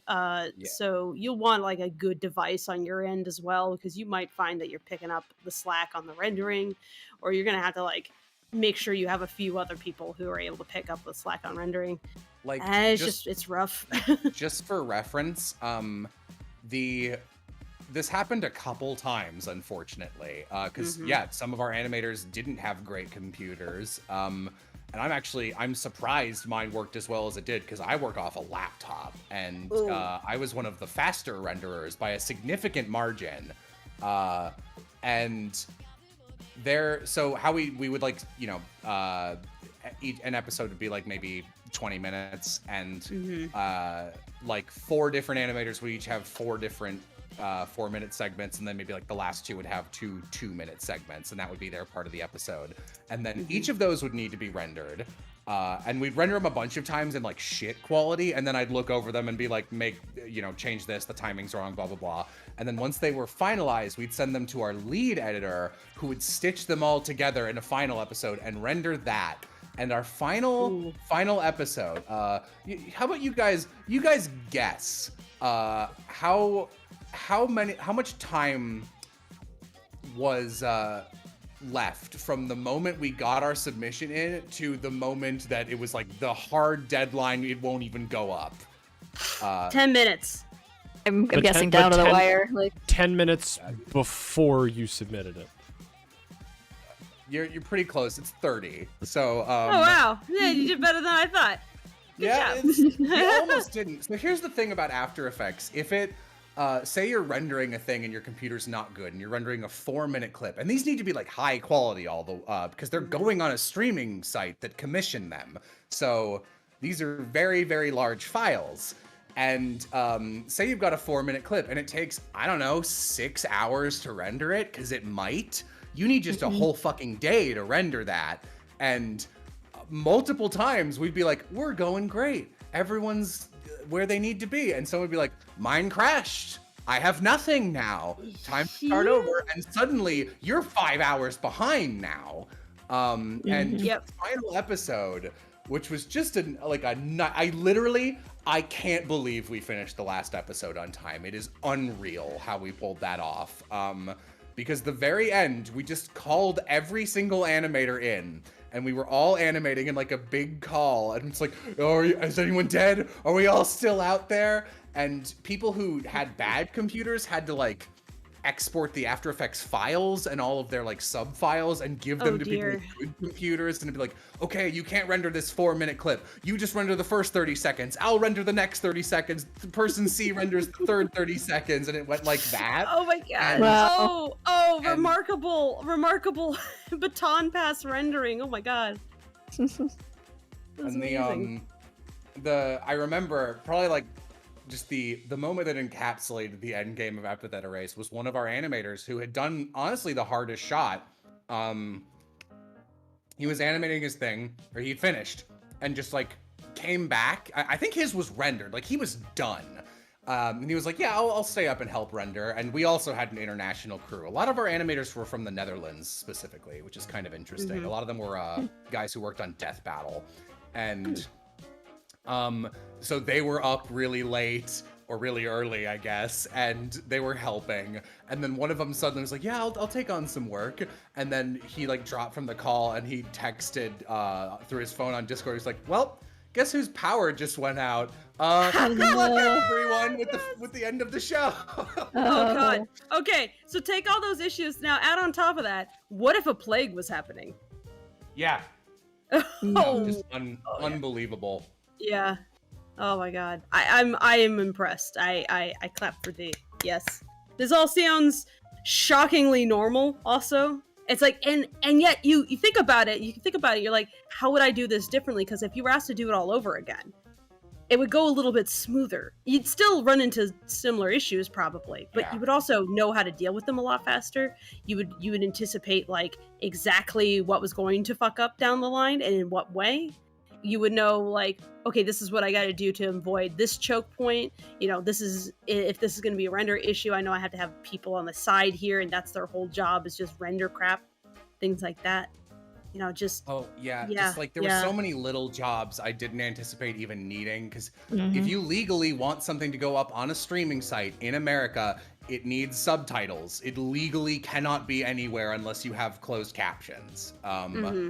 So I was like, well, I'll just do the captions. Captioning fucking sucks, and it takes like 12 hours. It's so slow. Cause you know, I just thought like, well, I'll just, I don't know, Premiere can add captions, and Premiere is like my least favorite program in the world. I hate how it's designed. Just side rant about Premiere. It's also like, one of the reasons I like After Effects, it's like very similar to Photoshop. Like you can tell the dev teams were communicating really well. I think the Premiere dev team was like in a cave, and they were just like, we'll guess. If they're in a cave, then the Flash/Animate team is like somewhere in a borehole, like buried about a mile underground. Given like how little communication there, it's like why did you do this? There were miners who like dug too deep, and they saw light from the other side, and was just like, hello, do you want to animate with an Adobe product? We don't fuck with that here. We use Toon Boom. It's got its own quirks, but they're not that. at least I'm in direct communication with the Toon Boom team at least. So like if I run into too much of an issue, I can at least tug on the sleeve and be like, please help. That's something. Yeah, no, it does come in matters a lot. handy. Yeah. Oh yeah. Oh, there's one other thing I was gonna. What was I talking about before I started yelling about Premiere? After Effects. There was After Effects. There was rendering baton The render- pass. Yeah. The render relay race. Yeah. God, yeah. Yeah. I'm just trying to remember what it was. It was something like tangentially related, but not directly. Closed captioning. Oh yes. Right. Thank you. Yeah. Yeah, so I was just like, well, I've got all the scripts. I wrote it. I storyboarded it. I know this script better than anyone. I could probably do a lot of it by memory even. All captioning is copy pasting. No, deeply incorrect. Closed captioning programs only allow a certain character count on each line and in each caption. They do not tell you when you have hit that character count. The character count will then invisibly push the previous and the following caption random amounts of time, and you have no fucking clue what they are. So if you want it to be accurate, you have to tinker back and forth, and I did want it to be accurate. And you can if you watch Epithet with the captions on, which I actually would recommend doing, I did a very good job on them, but you can see my mind deteriorating. Because like I start like adding emojis to certain lines because it's like there's no way that sounds like extra content. Watch it with the captions on. Basically, like, a lot of Ramsey lines specifically have like the way he delivers it. He's like, "Why, thank you," and like if he says it like a little gerbil, then I would like add a little :3 afterwards because it's like that's what he sounds like. Okay.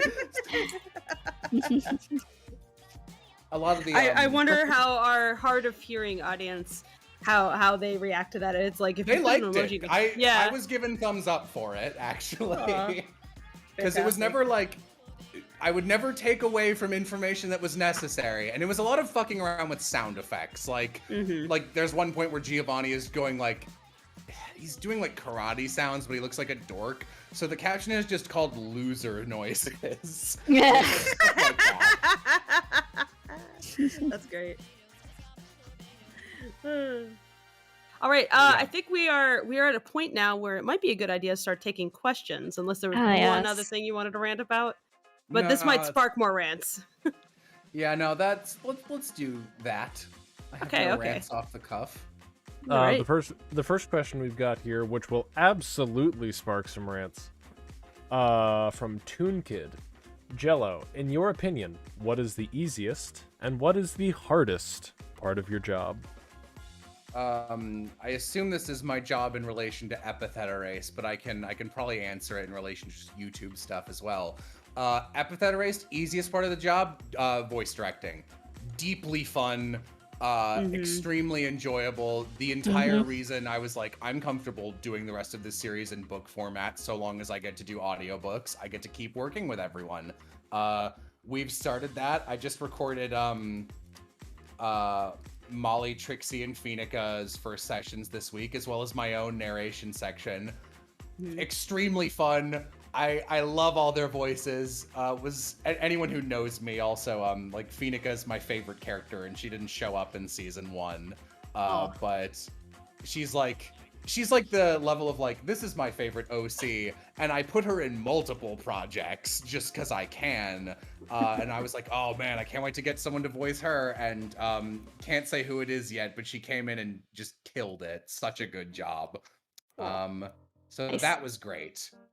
The hardest part, I would say, just for me and my brain specifically, I have very bad like hyperfixation ADHD, which means if I'm into a project, I'm great at I can do one thing for 3 weeks non-stop, and I'll just like forget to eat and go all into it. And Big same.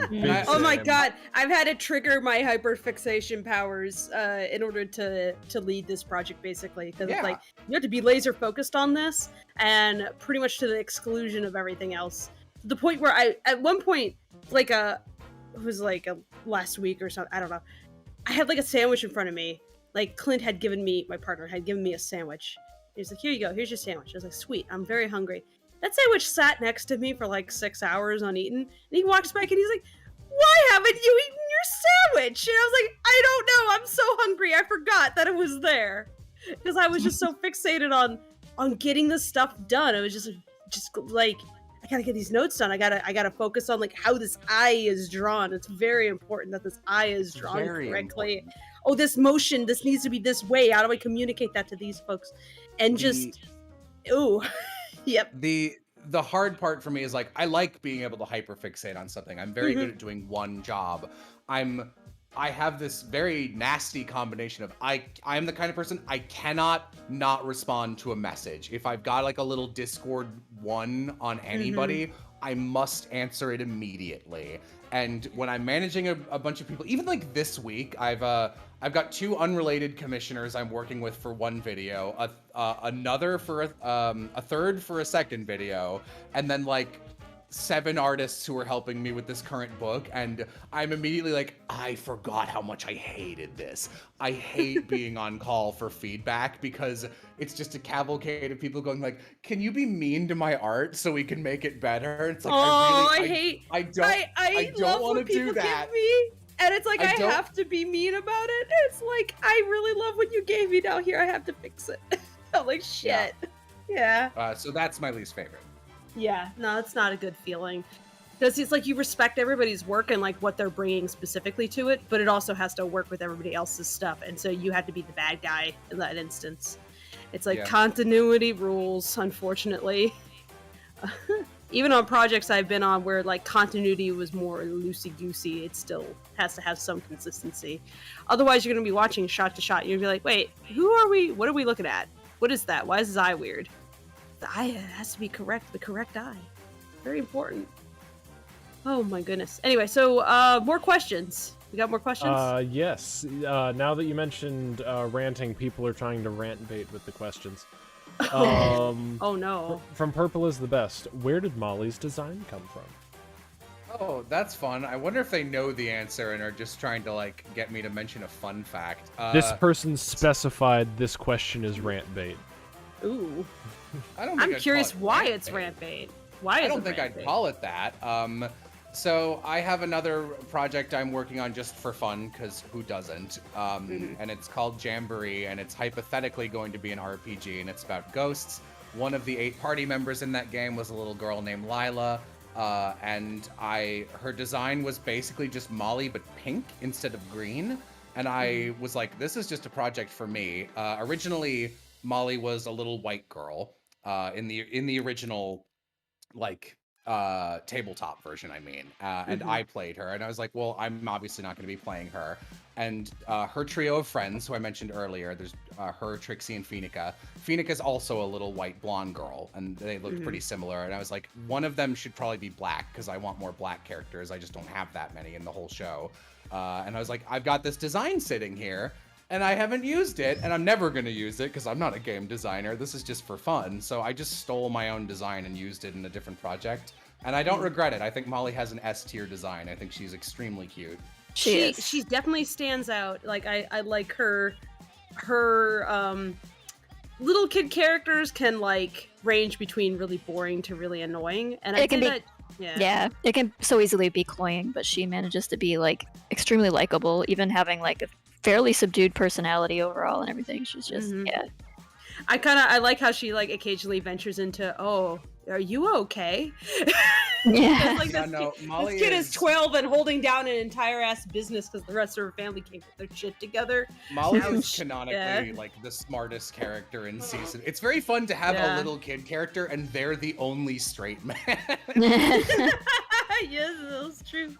I thought her ability, her epithet. I thought her epithet was pretty interesting. It was like dumb.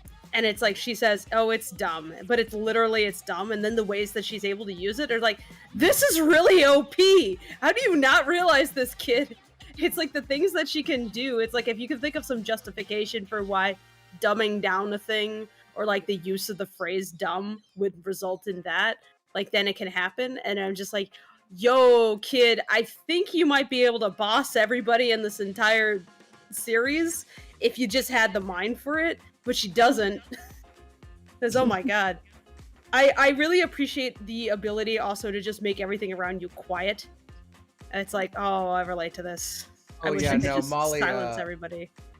Molly's misophonia is deeply just me going, time to write a character with my problems and just vent about them. And because like literally, I'll like see a call with like 6 of literally my closest friends in the world, and I'll be like, yay, my friends, and I'll join, and they'll be like a little too loud, or 2 people will be talking over each other, and I'll just be like, I would like to murder them with a nail gun. It's like, oops, need to manage that really quick. Misophonia is bad. Oh yeah, no, I feel that. I absolutely feel that. And I have to sit here on voice calls quite frequently, and I'll have people pop in, and like I have to listen to folks, and at least like I can turn their volume down if it's like a little bit much. But sometimes also I'm just like, I have to just step away for a second. I'm gonna deafen myself and just give myself a second before I can come back, because it's like you don't want to like rage at someone just because you have this personal quirk that's very unhelpful.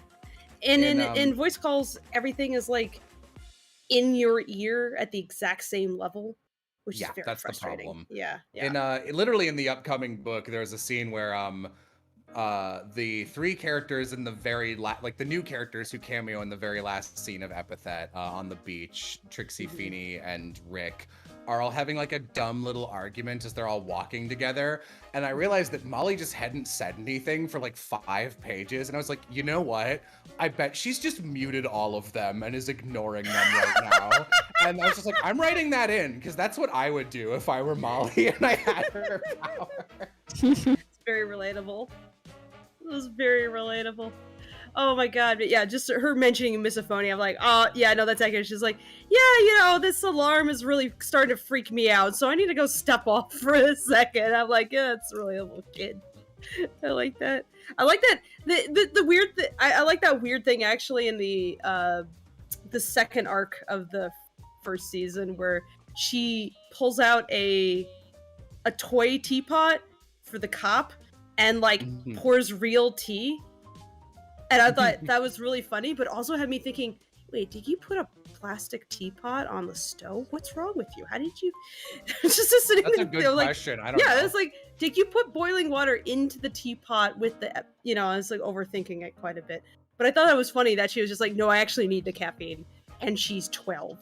And she's been doing this for 2 years. She's needed the caffeine for 2 years already. This kid...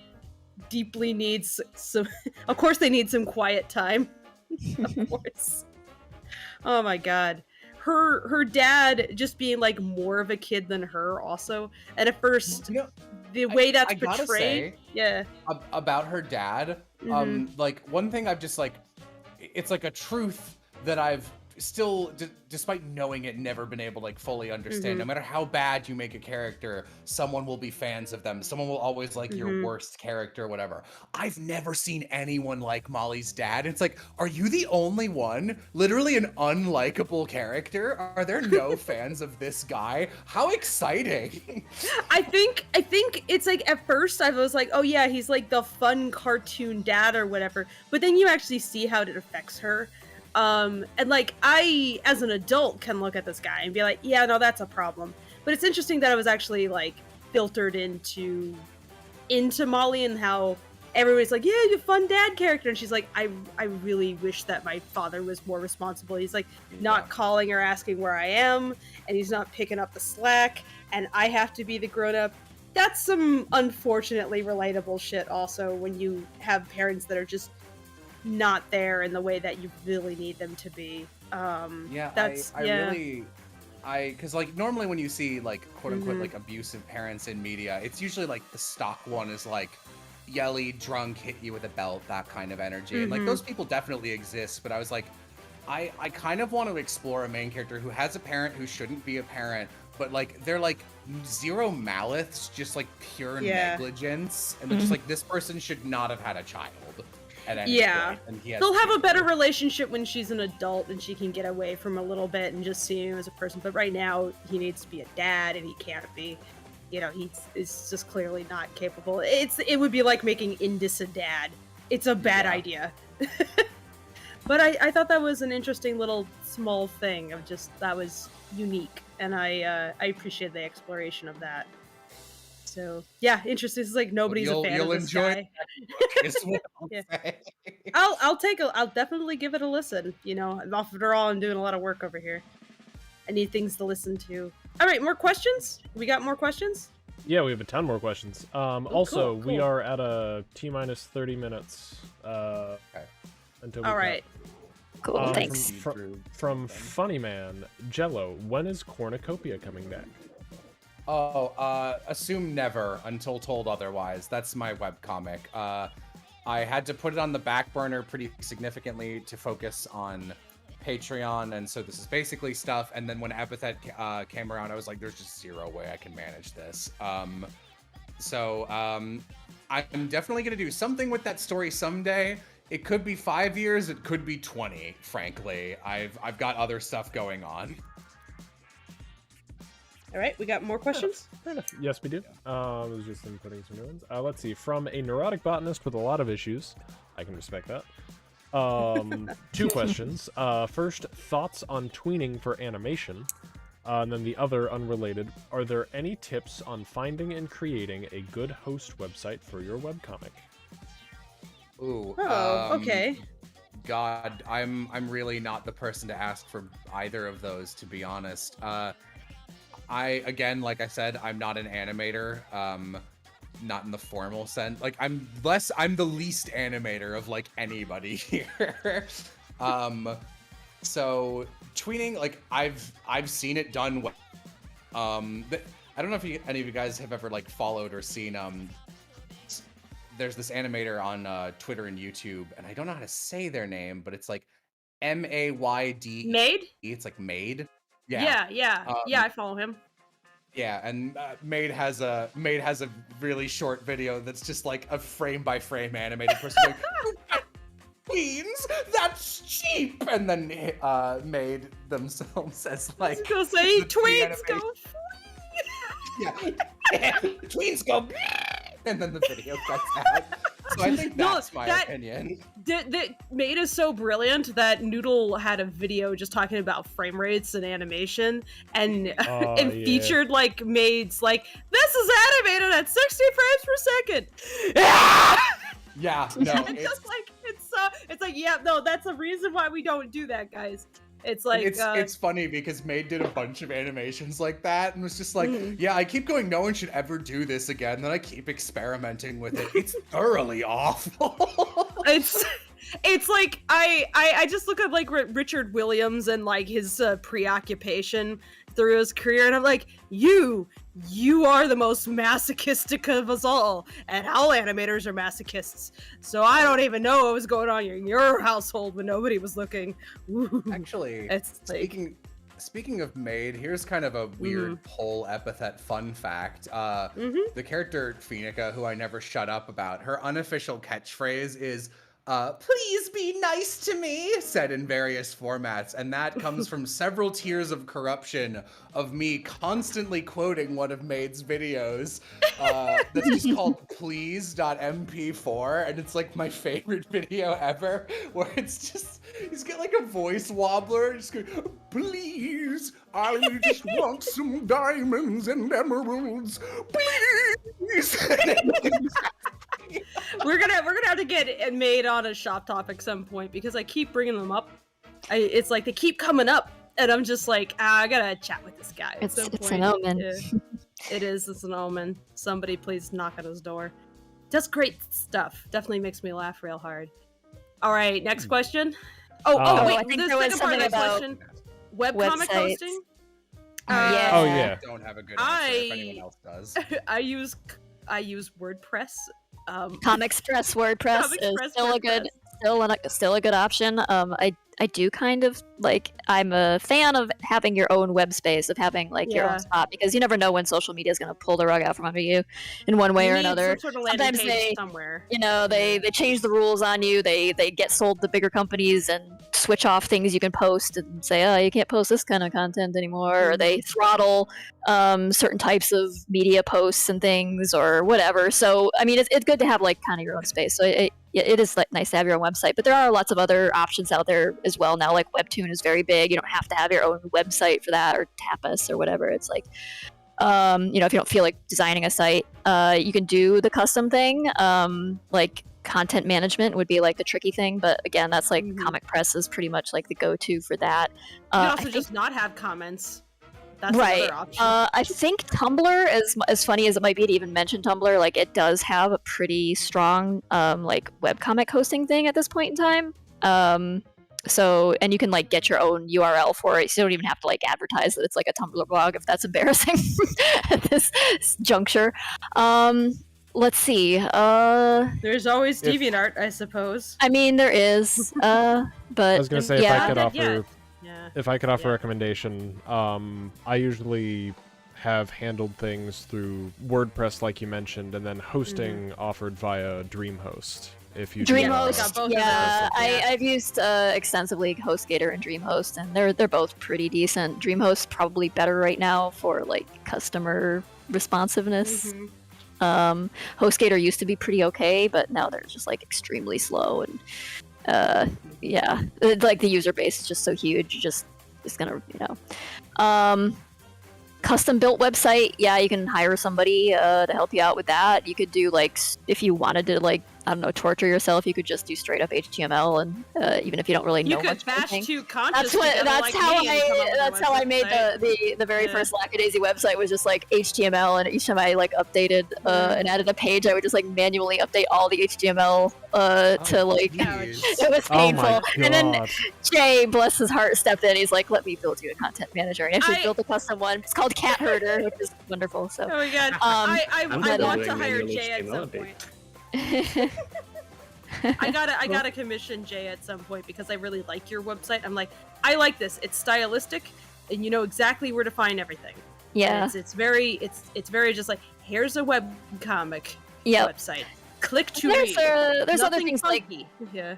there's other things like template stuff too, like Squarespace and Wix and things, but I don't quite know if anyone's really effectively, like, they're great for like building a portfolio site. You could probably kind of like mangle it or finagle it into a like something that is serviceable as like website, as a comic updating website, but it remains to be seen, but it might be worth looking into. So yeah, there's a lot of options out there. Good luck with that. All right, next question. Okay, so we have a handful of questions, as Fan Trades put it. Where's the Oh, list? if we're annoying Jello with deadlines, here, let me share the list to you if you'd like. So we have folks asking about Sweetwater. We have folks asking about Miles is a robot. We have folks asking about the next official epithet erased. Okay, I can just Those are the just mention what's in the pipeline and hopefully when they'll be out. I didn't do really any. I mean, I was working on a lot of stuff in September, but I was previously partnered with Fullscreen, and they literally just melted. Like they were just like, we're gone. So I was transitioning to another website, and I've done that. It wasn't a big deal, luckily. But I didn't want to, in case any potential monetization got lost, I didn't want to release anything those months. My current plan for outputting stuff, it's mostly YouTube for a little while. It's going to be Miles is a Robot finale. I've got almost all the pieces for that, except like 2 pieces of artwork. Then, and I really want to put a bow on that. It's been like 2 years. Want to be done with that thing. After that, I'm actually going to be doing an edited down Pokemon Coliseum video, because I got it all into one video. Nice. And might end up doing a 3rd side video, because on one of those streams, we just took 2 hours and just had everyone weigh in on whether or not every single gym leader in Pokemon was hot, not, or baby. Oh, And, fuck yes. It was very funny. So I might just like throw some lazy images on top of that and make a video out of it. After, like, hopefully, my plan is sometime in October, I would like the Epithet Kickstarter to come out. I won't go into it. It is not my fault that has not happened already. I have wanted that to happen, and I have been as ready as I could since July. But now everyone is cast and things are moving, and I'm excited to get going with that. I'm going to be doing the Kickstarter along with like a cast announcements video, and then we're going to be putting maybe not the entirety because it's a little lengthy actually, but a significant portion of Chapter 1 as an audio sample on there. As for Sweetwater is kind of on indefinite hiatus as well, because like again I thought I'd be done with this epithet book a while ago. It's been written since midsummer, but still working on it. Got to get that published. And Sweetwater's like also all ready to go. I think that one's just gonna have to go back on the shelf for a little while, and I'd really like to revisit it. For anyone who doesn't know, Sweetwater's like it was supposed to be like I'm done with Epithet, let's do another small TTRPG stream series. And I went way too hard into it like I always did, and I made an opening, like I straight up did an animated opening to it for fun, no. you know, like how you do. For fun, pain, for fun. It's on my like Patreon. I said, masochists. We're all masochists working in cartoons. It's on my Patreon if anyone wants to see it. Hell, people are here. I'll give a link to it. I don't care. It's been a while. Pop It's it in been like chat. a year, actually. I'll grab that. And people can watch it if they want. Someone yeah. actually, to the end of what you mentioned a minute ago about the audiobook, from Sonika Bagway. I apologize if I butchered your name. I cannot wait to see Fenicio. Oh my god. Will there be an easy access of Season 2 in audiobook form for folks outside of the United States? I mean, I'm not sure where I'm going to host it yet. I've never done an audiobook, and I kind of wanted to look into publishing a little more deeply after I have someone who I'm working with on that, but that's kind of a long road. We'll see what happens. I'm actually even open to just like selling the audiobook first before the book is even available, or the PDF. We'll see. It should be accessible. I don't know why like access to a downloadable file would be gated. Yeah, hopefully that'll be worldwide. And there's another international question. Jello said before he is kickstarting it soon. Is that easy to access outside of America? I believe Kickstarter has international access. Kickstarter should be international, yeah. Yeah, I think can be some complications, but if you're talking about downloadables, it shouldn't be an issue, right? Yeah. Yeah, it's usually shipping that really like creates problems more than anything.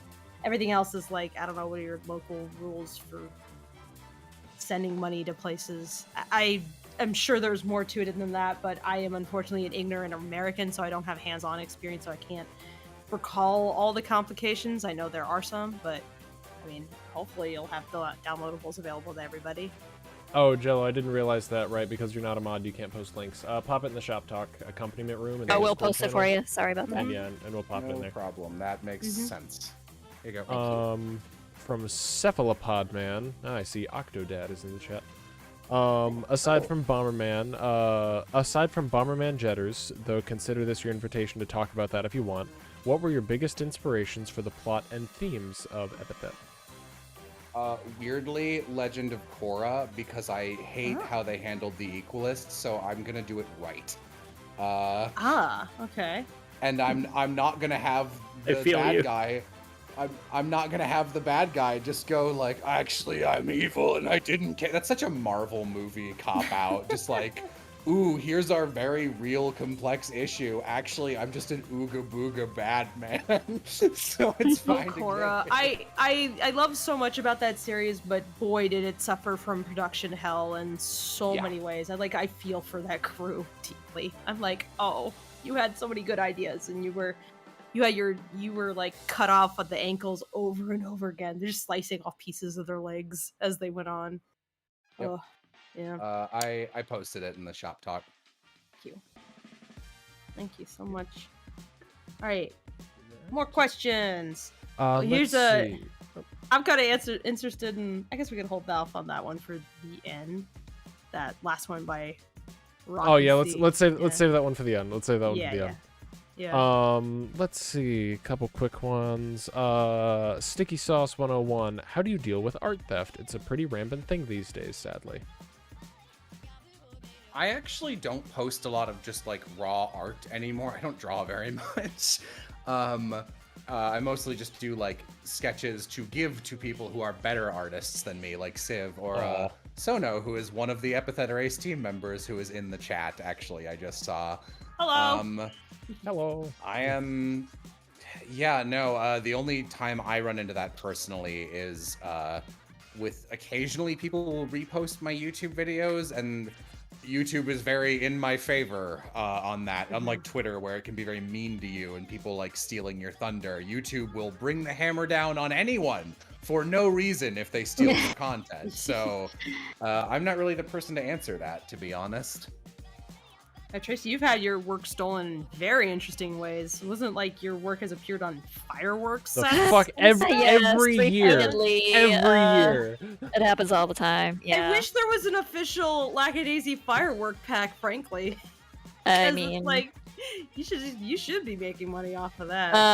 yeah, I mean, there's situations where you can do something about it, and there's situations where you can't because it happens overseas and places where they just don't care about copyright law and Good they luck. don't have to, and you just really have no recourse. So, Mhm. but you do have to like run around kind of protecting your intellectual property, because if like there is a precedent set for you not doing that, that will work badly for you. If somebody steals it in a really egregious way and just like, you know, makes a bunch of money off of it, then you just have no like, you don't really have an argument that'll stand up legally that like this is yours and you've been protecting it, and you know, it's not okay for somebody to just like put it on a t-shirt and sell it in a major chain store or something.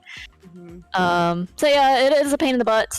Get familiar with what copyright is, what copyright law is exactly, and what the difference between that and trademark is, and you may need one or some of both, depending on what you're doing. It's probably, it's like, God, it's a whole like other like shop talk discussion to talk about. Like, we could fill hours of conversation about like copyright and We have more trademark. questions to get through. Yeah, we You should. want to say something new? Oh, I was just going to alongside the fireworks thing that I was going to mention that fun story about the Mitzi on the billboard in Dublin. Oh, in it the wasn't UK. Dublin. It was Blackpool Was it not Dublin? in England. Blackpool, right. But It was a very like body show that like took Mitzi and made her their mascot.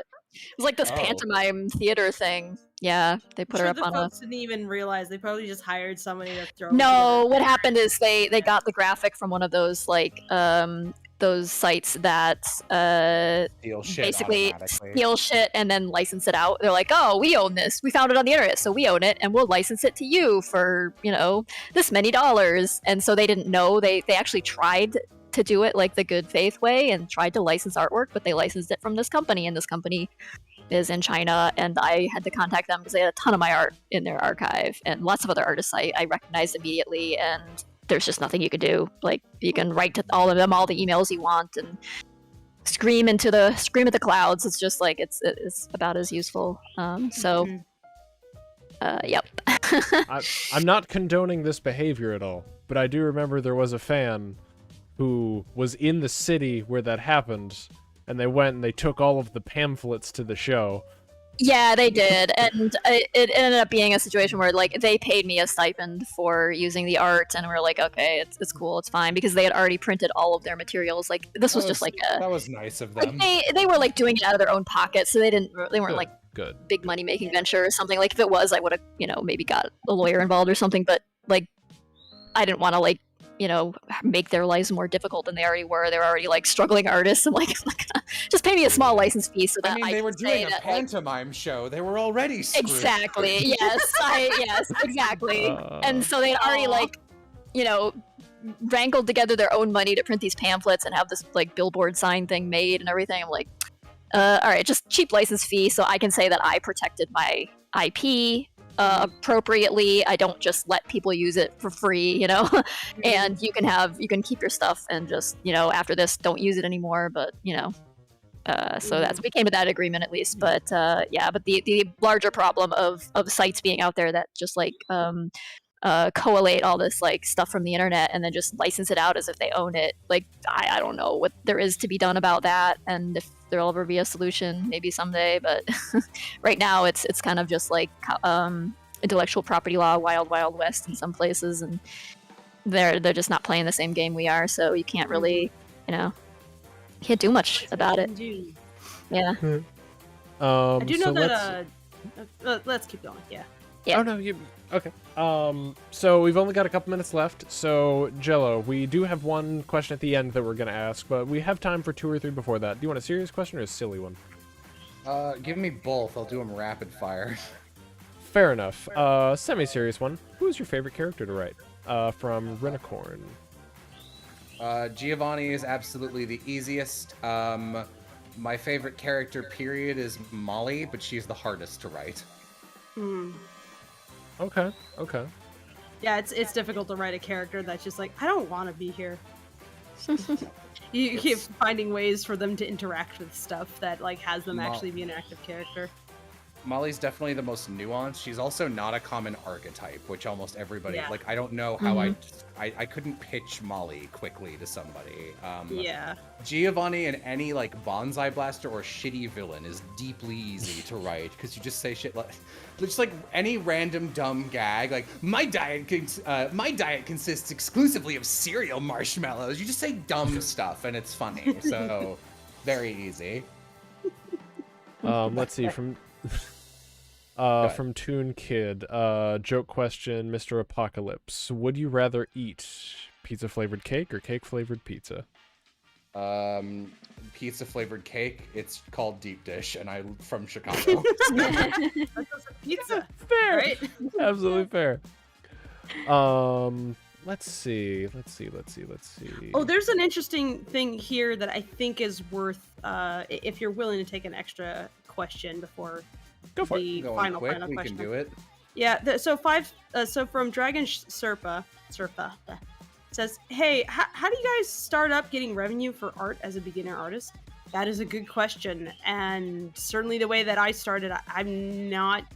Yeah. I could say some things, but also the internet has really changed since when I was a beginner artist. So it's grain of salt, heavy grain of salt. It's one of those situations where things change so fast on the way in terms of like the way the internet works. It's like the advice that I could give you about like based on what my experience was doesn't really pertain anymore. It's like even if you try to apply it directly, you might run into issues. It's more like taking advice and shaping it to your situation. I would say universal advice that will probably never change. Value your own work. I see people offering commissions for peanuts. Don't do that. There definitely is like this teetering start to being a beginner artist that is selling their work, selling their services, where stuff is going to be cheaper than maybe your ideal because you got to get people who are willing to give you the money in the first place, and outside of just like a couple of buddies. But the idea is that you're trying to build up a client list, basically, of people who will come back to you regularly or talk well about you. So, at first, maybe you're pricing things like a little bit low, but yeah, seriously, think rather quickly about like, what do I actually need to make per day, per week, per month to survive? And it can't just be, this is my hourly wage, because that's where I really screwed myself over, is like trying to charge thinking about only hourlies. I came into some difficulty because then the better you get, the faster you go, but the faster you go, the less money you're making. So you end up like I will invest more time in the thing then so that it's actually worth the money that I quoted them at. But then you end up investing even more time than you think. It's a slippery slope of self-destruction that I have fallen down. So you need to think about more like on the daily, what do you need to make? Like you got to think bigger than that, because if you're going to spend maybe 1 day per piece, then that's a better way of thinking about it. So first you're going to be working for kind of cheap, but don't quit your day job to start working as a professional artist. I would. Yeah. Let's hear what Jello has to say about it. Yeah. I would say I literally was just hiring a couple people for different things for the aforementioned Miles and Pokemon videos. And obviously on Twitter, anytime you're like, I want something, there's these awful fucks who just like trawl Twitter looking at anyone who asks for art or commissions, and they're just like, hello, I am a robot, give me money. But even beyond that, it's kind of amazing how badly people can present themselves. You need to, if you are, I'm not saying like go hard into your branding, but at the very least, I need to be able to easily access stuff you can do, so I know whether or not I want to hire you. People Do you on have Twitter a would be like, portfolio anywhere? people on Twitter would be like, you should hire me, and they didn't have any posted artwork or a link to their stuff. I'm like, well, fuck off. I'm not gonna. I don't know you. I worked in the game industry as an art director for a number of years, and part of my job was like finding new artists, hiring them, training them, that sort of thing, reviewing portfolios. Like, you would be surprised how many people would submit a job application for specifically as a game artist and have no portfolio, no pieces, no link to anything, nothing. Or they'd like show up and give you a card or something, and it wouldn't have a website on it, just have their name, and they'd like list things on a resume like, I've used Photoshop and things like that. It's like, okay, but I need to like see things you did. it's incredible that people don't like, I don't know. Yeah, you wouldn't think you'd have to say that. But... To look at your portfolio, it's just like, here, I have all this stuff, and it's like 15 different Like, pieces of art that are scattered across like 10 different websites. Okay, and, like you've heard us talk about how busy we are and how that, to the point that we injure ourselves. Like, don't make us work to find your work. If we're looking for artists, we're putting a thing out going, oh yeah, we need a background artist, or we need a, animator or cleanup artist or something. Make it easy for us to see what you can do. That's universal advice for any job, by the way. Like, I also, as a casting director, and I know many other casting directors who will do this, I always try and cast at least one new person in everything I do. Like, I just cast, so this is basically Genshin Impact. We needed a Lumine. Oh, by the way, that's another video I'm working on right now. It's going to come out in November. Oh, cool. And I was like, I want to hire someone who doesn't have a ton of work, so they can just have something else as a portfolio builder. I like doing that. And I was like looking around, and no one who is looking at your stuff ever wants to have a hard time looking for your stuff. Like, always consider, like, literally what's the easiest way you can present your shit to people. So, like, have a pinned tweet on Twitter with at least an example of something or a link to something. Like, make it idiot proof. Imagine a 6-year-old is hiring you, and if they don't know where to go, you're on the streets. Like, that's how you gotta operate. If you want to know what it's like, go ahead and ask if you happen to get asked at some point. Or you get a chance to hire people at some point. Like, hey, I need some art. I got $15 to spend. Who would like it? And suddenly you get flooded with a bunch of people. Then you'll understand what we're talking about. It's like, oh no. Oh, look at this little Molly that Tracy just deposited. Oh, look at that. That's so precious. Aww. Oh my god. Oh my goodness, look at her. It's a Molly. That's really good. You captured her. She's very cute. I mean, Want to put that on screen, Newt? it's hard to go wrong. Yeah. That's fantastic. Thank you. You're welcome. Let's see. She's fun to draw. How much time do you got, Jello? I mean, I can be here as long as whatever, but we didn't want to go that long, so. Quick, we've got 90 seconds. Let's maybe give ourselves like 15 more minutes if we've got a lot of questions to get through. Yeah. Okay. I can try and burn through questions. All right. Cool. Here's a good question. From Sonika Bagway. Do you have some advice for how to write believable dialogue, especially for a project like Epithet Erased? That's a good question. That's fun. Yeah, I've been doing a lot more writing than anything lately. And I actually, as you've already heard, I'll be like, yeah, I'm not really an animator. I will go to bat for myself. I am a darn good writer. Writing, I write everything out loud. If it doesn't sound like something a real person would say, then like I keep saying it out loud and doing conversations until it works. I'm fully an improvisational out loud dialogue writer. Remember that people don't always speak correctly. Everyone talks differently. So like, little things, obviously, like people are going to say things like, wanna instead of want to, but like I'm trying really hard, especially now that it's only text for some people, because hypothetically people could get this book and not read the not have the audio. So I'm trying to make it very easy to see who's talking. So especially when it's the main party of this upcoming book is a group of 3 little girls. So Molly is very short and to the point and really doesn't talk that much at all.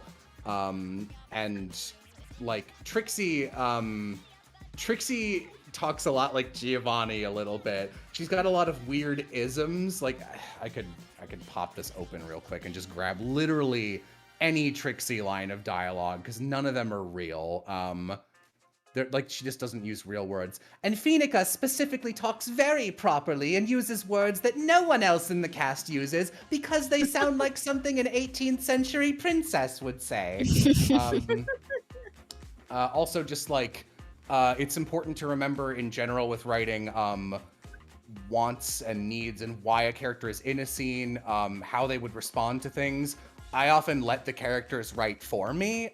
So like I'll go in with an outline of what I want to happen, like bullet point A, B, C, and D, and those are the main events of this sequence. But like how we get there is a mystery. I will say something aloud and I'll like a line as like Trixie or Phoenica, and then I'll go, oh, Molly would have a fun response to that. Or, oh, actually, like literally, so Giovanni is in this book, and like I didn't realize this until they talked to each other.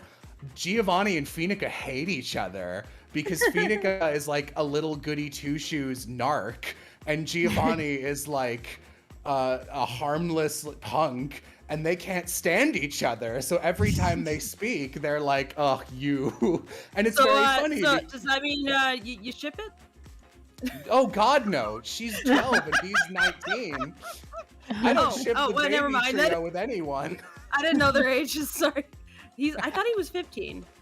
Oh no, Sylvie is 15. Giovanni's 19. Right. Giovanni's an adult. Oh, right.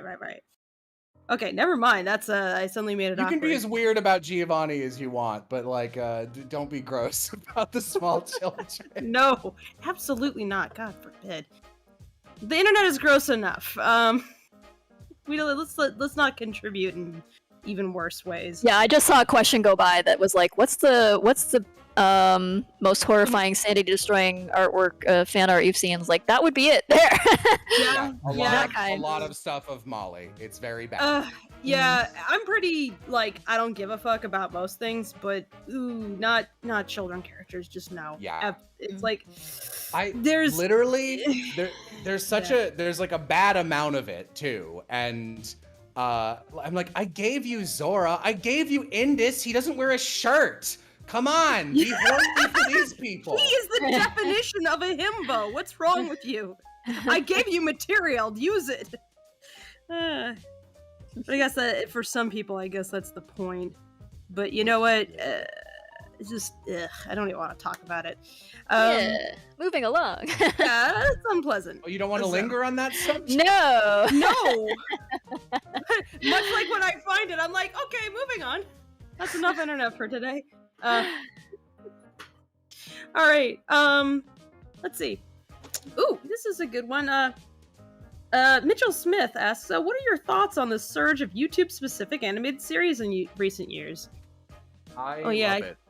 Yeah, I think it's yeah, you go ahead and I can add my 2 cents afterwards. My dream, my pipe dream that will never happen is that, like, in the sense of, like, you know how there's like Hiveworks and like comic groups that are kind of just like a umbrella for different things. I would love a like very non-exclusive, like not even like I don't want it to be a streaming platform, but I just love almost like a union for all of these cute little indie projects where they can like work together and support each other and That'd just be amazing. Like, we're all independent. Hey, a collective? Just like a collective of like. Yeah. And like, you know, each project obviously has like its managers and producers, like everyone on your team, and then within the collective there's like a general person who's like, hi, I'm the animation, like I don't have a better word for this, manager, casting director, liaison. Maybe you could like share resources with each other as well. You're like, recommend these issues over here. Yeah, recommend different artists, different projects if they you know, they're guild animators. I would adore that.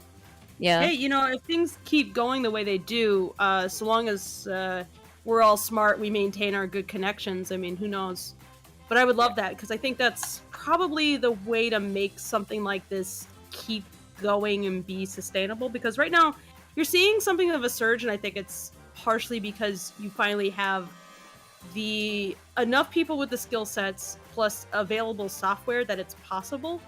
But the internet is very unkind to animation. It takes time, and the internet is impatient, and all these social media platforms punish animation because they don't like things that take time, that require people to sit down and pay attention. And they're never the right length for like the YouTube algorithms either. It's like, they want all the advantages of animation because they supposedly love animation, but then they don't actually want you to pay you for it. So, and then they're like, why do we keep getting like vlogs about drama in the Minecraft community? It's like, because that's how you weighted the algorithm. If you want quality, you should maybe weight it the other way. But of course, But so I think a collective is probably the best way you're going to get that. And I think a lot of the big reasons. Yeah. Go ahead. I was just gonna say, I think it's way more likely that most of the big ones, like I know Has-Been just got picked up by Netflix, and I imagine it's more likely that most of these streaming services, because there's like a million of them now, and we're turning into cable again, and I hate it. I imagine most of them are going to try and snap up any new series that looks lucrative. But yeah, in my innocent child pipe dream, I would love it if everyone was just like, we'll all take less money for years to make something new. Look, considering the way that the studio environment is, less money but more stable, like for years, that actually sounds preferable. Yeah. Versus the getting paid a lot of money but only for like a couple of months. It's a little rough. It can be pretty rough. Yeah, you like folks are pointing out, Has-Been got picked up by A24. I didn't hear about Netflix.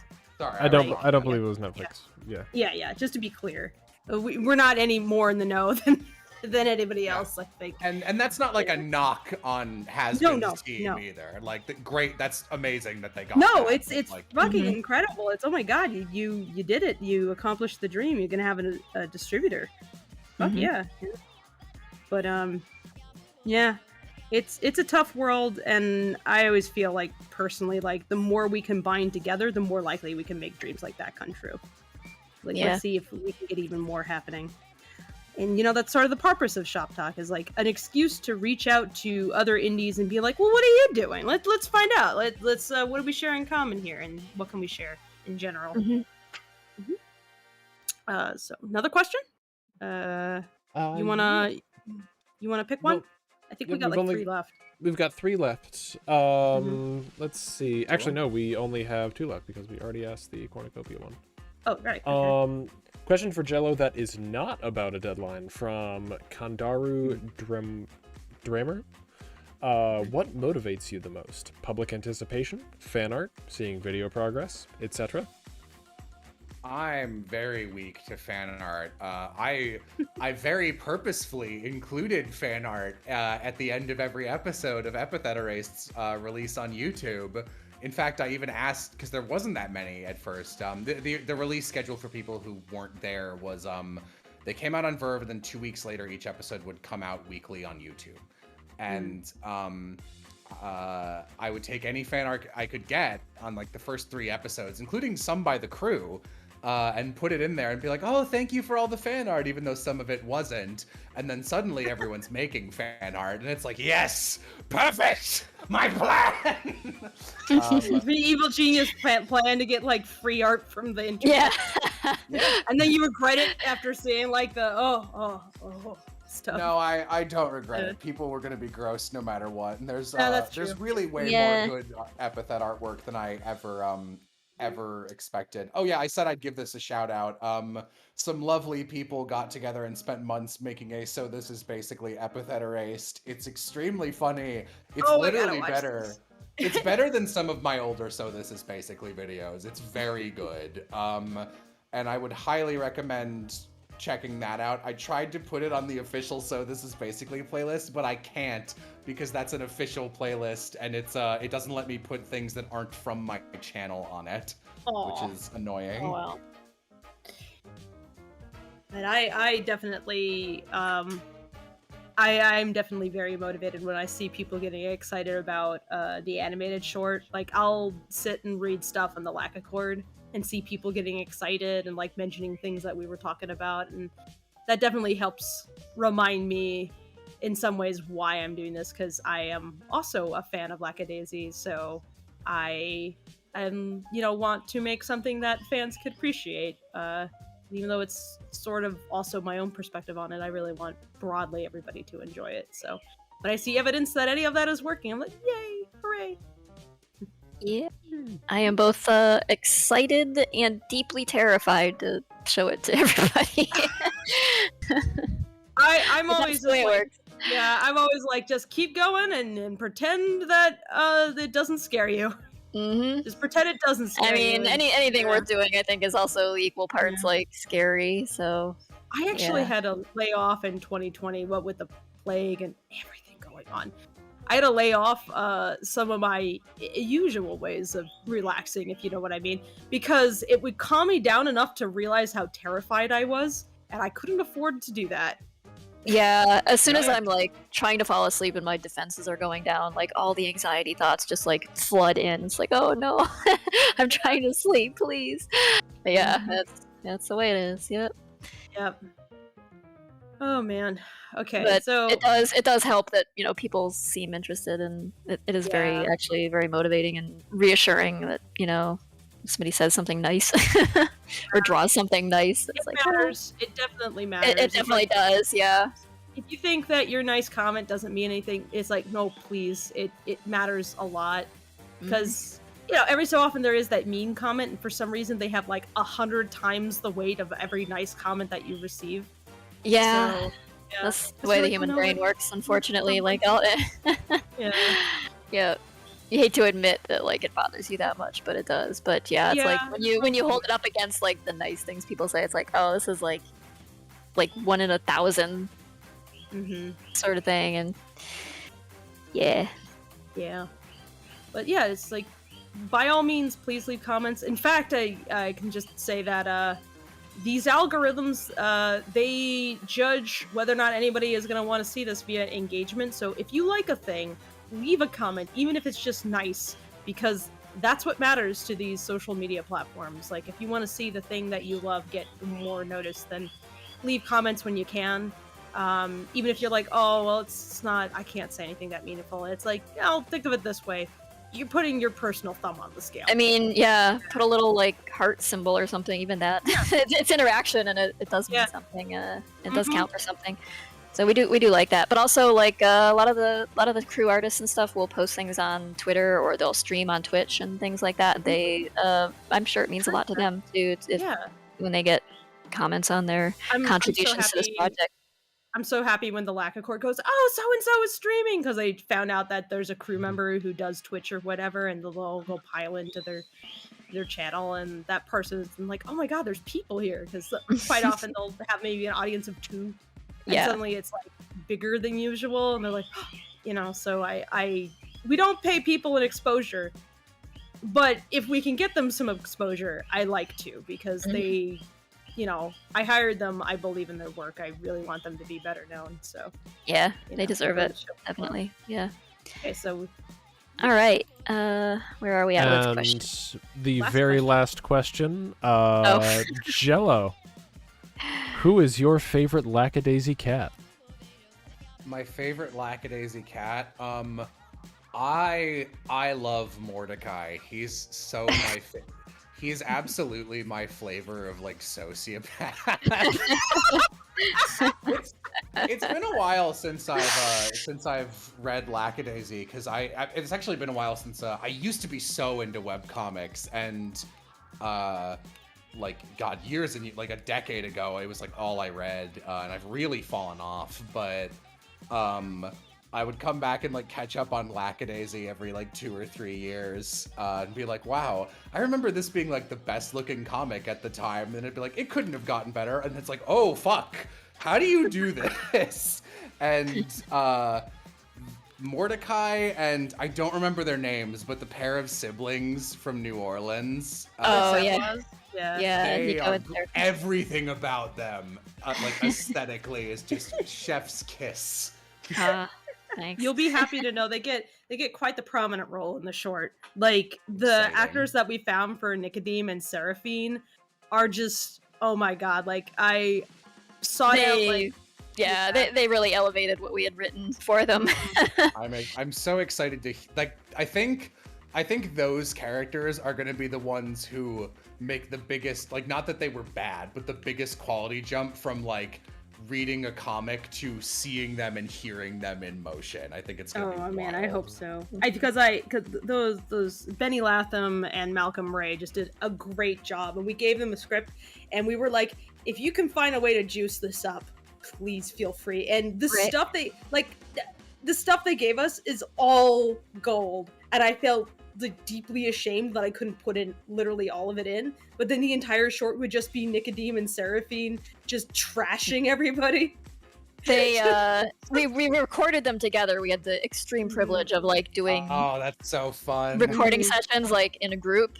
And yeah, they had such a rapport like immediately. Instant charisma with each other. You could It believe was like that they were totally related. believable they were Yeah. siblings, like right off the bat, and they just made it so fun and so funny. Yeah, it was great fun working with them. Yeah, anytime we get to work with the voice actors, like special It's treat. So. playtime. Yeah. It's a very exhausting kind of playtime. It is exhausting. You have to be like you have to like match their energy the entire time, and Yeah. that's, like Yeah, They yeah. come You with a try lot to of match energy, Michael so- Kovac. yeah. You want to do that, Michael Kovac as Rocky? Because I've had to. It was like, no, it's more like, and just trying to lead him through like what you're imagining, and yeah, that one's tough. Everybody needs to make sure that they have their sugar that day. All excellent people to work with. It just I could gush about them the entire time. You give me another hour, I'd be like, tell you in all the exact ways that I love everybody. They're all good. So okay, that was the last question. Yeah. I guess we have a question for you. If you could recommend someone else that we should talk to for Shop Talk, who would it be? Oh boy. And this could be like a shout out to, hey, you guys should totally check out this guy or this fella or this Yeah, lady. it may be somebody that hasn't gotten the attention they deserve or something like that. It doesn't have to be like somebody who's already got a well-established YouTube presence or something. Yeah, I'm trying to think. What do you guys normally what do you normally specialize on within Shop Talk? Like, what are the areas of expertise? Any kind of indie creation, something like what you do, animation. We've done fan projects. We've done web comics. I mean, yeah, Okay. illustrators, Okay. anything. I'm super pulling a blank at the moment, to be No honest. problem. We put you on the got a spot. buddy? We should have warned you. Really cool. Yeah. Well, because I've been so in the voice acting world, so my whole brain space for like, here's the people I'd like to elevate right now are all VAs. I mean, if you want to do that, it wouldn't be Yeah. opposed. Yeah. because she has recommended me to so many different podcasts and things. I guess it's rare I get to return the favor / also bug her about this in reverse. But one of my closest friends, Marissa Lenti, is a casting director who does stuff primarily for Sound Cadence, and we've done a lot of things together. She's a voice actress herself, obviously. She's I think her most prominent role is Mose in Borderlands 3. She's one of the playable characters. nice. Yeah, she's in a million things that I'm not sure which of them are out, and I can talk about them yet. But Oh, I hate that. It's like, yeah, I'm an NDA, and it's like Yeah. everything you do. yeah, oh my god, so much of my stuff this year. I had a very good spring, and I'm waiting on a lot of things, and all of them keep getting like, hey guys, pandemic, we're pushing it back another quarter. I'm like, I understand, but I am sad. I Yeah, can feel this is that. our It's like our situation, yeah. project. Yeah, just you Yep. guys have no idea how a plague can affect things. Yeah. I had no idea. Nobody had any idea. They don't happen Yeah. that often, so it really No. wasn't any precedent for understanding what was going to happen. But Yeah. yeah. Yeah, But yeah, no, if we you're- should definitely do a shop Yeah. talk at some point that focuses on VAs because that's a big part of like Yeah. pulling a project together, like animated film or any comic dub thing or whatever. It's like you gotta People get your keep asking, and I'm Marissa kind of is- astounded that. Oh, sorry. Keep going. Sorry, I was just gonna say Marissa's a really she's a good resource for that. I had her on I actually met her having her on a podcast like 4 years ago or so on that subject. She's very knowledgeable about it. People do independent casting at Sound Cadence Studios, but she's kind of the like checking up on people all the time. Like she checks, social media and like got to make sure people aren't crazy or racist secretly or whatever. That's also yeah. She always has like a short list of people who she loves that don't get enough work that she's trying to promote everywhere. She was the one who would not stop recommending Kyle and Danny to me, as well as a bunch of other people who have been like I've been brushing elbows with. She's like, okay, this guy specifically lives in Canada or whatever, and he hasn't done any mainstream voice work, but he's incredible, and here's why, and I tested him here, and here's his stuff. Like she's very she goes to bat for passionate about- people, huh?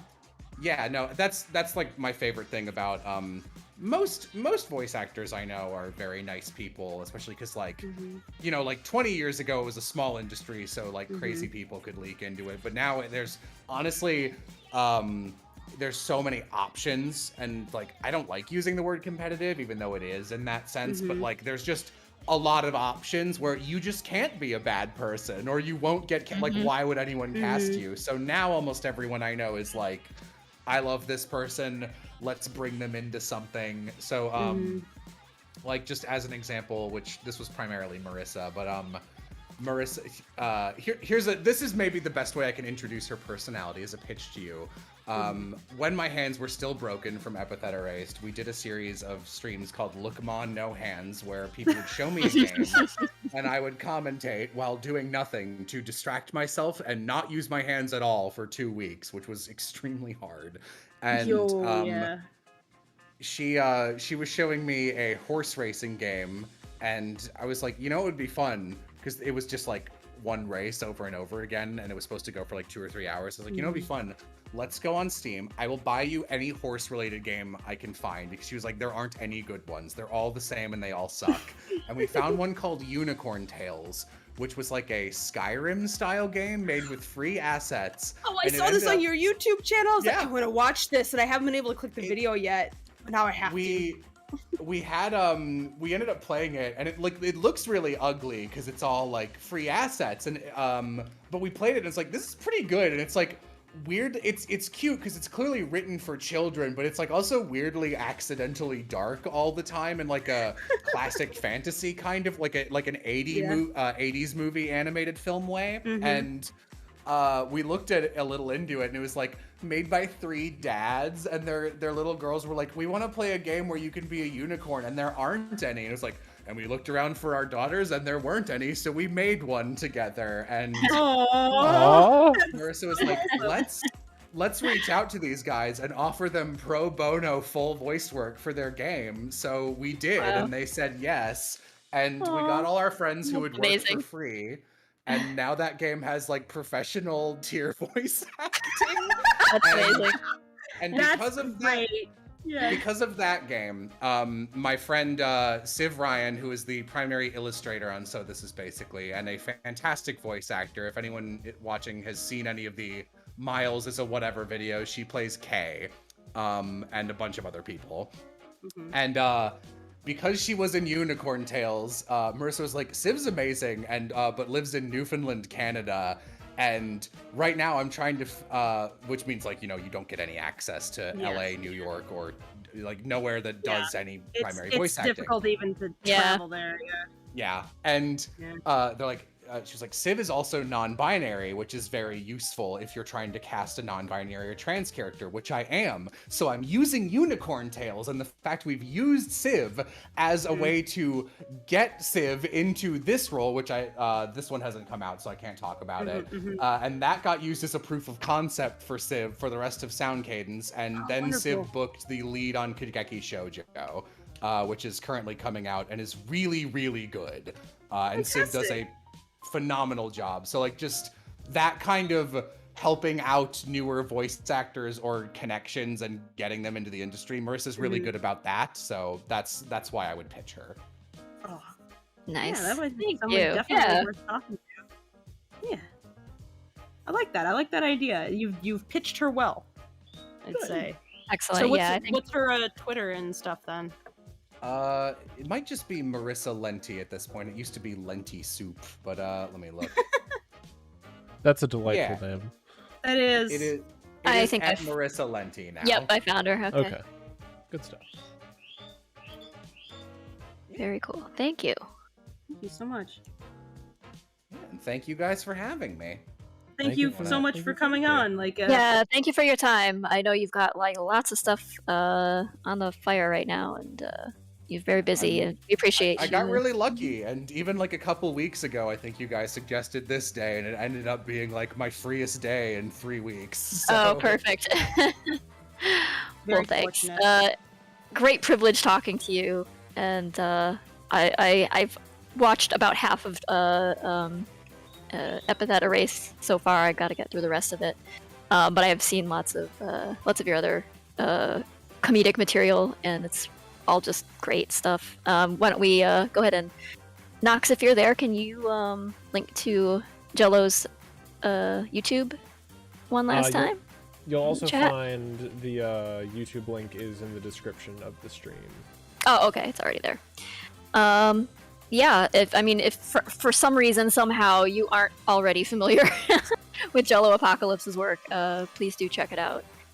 And with that, I think we will bid everybody a good evening and enjoy what's left of your Sunday.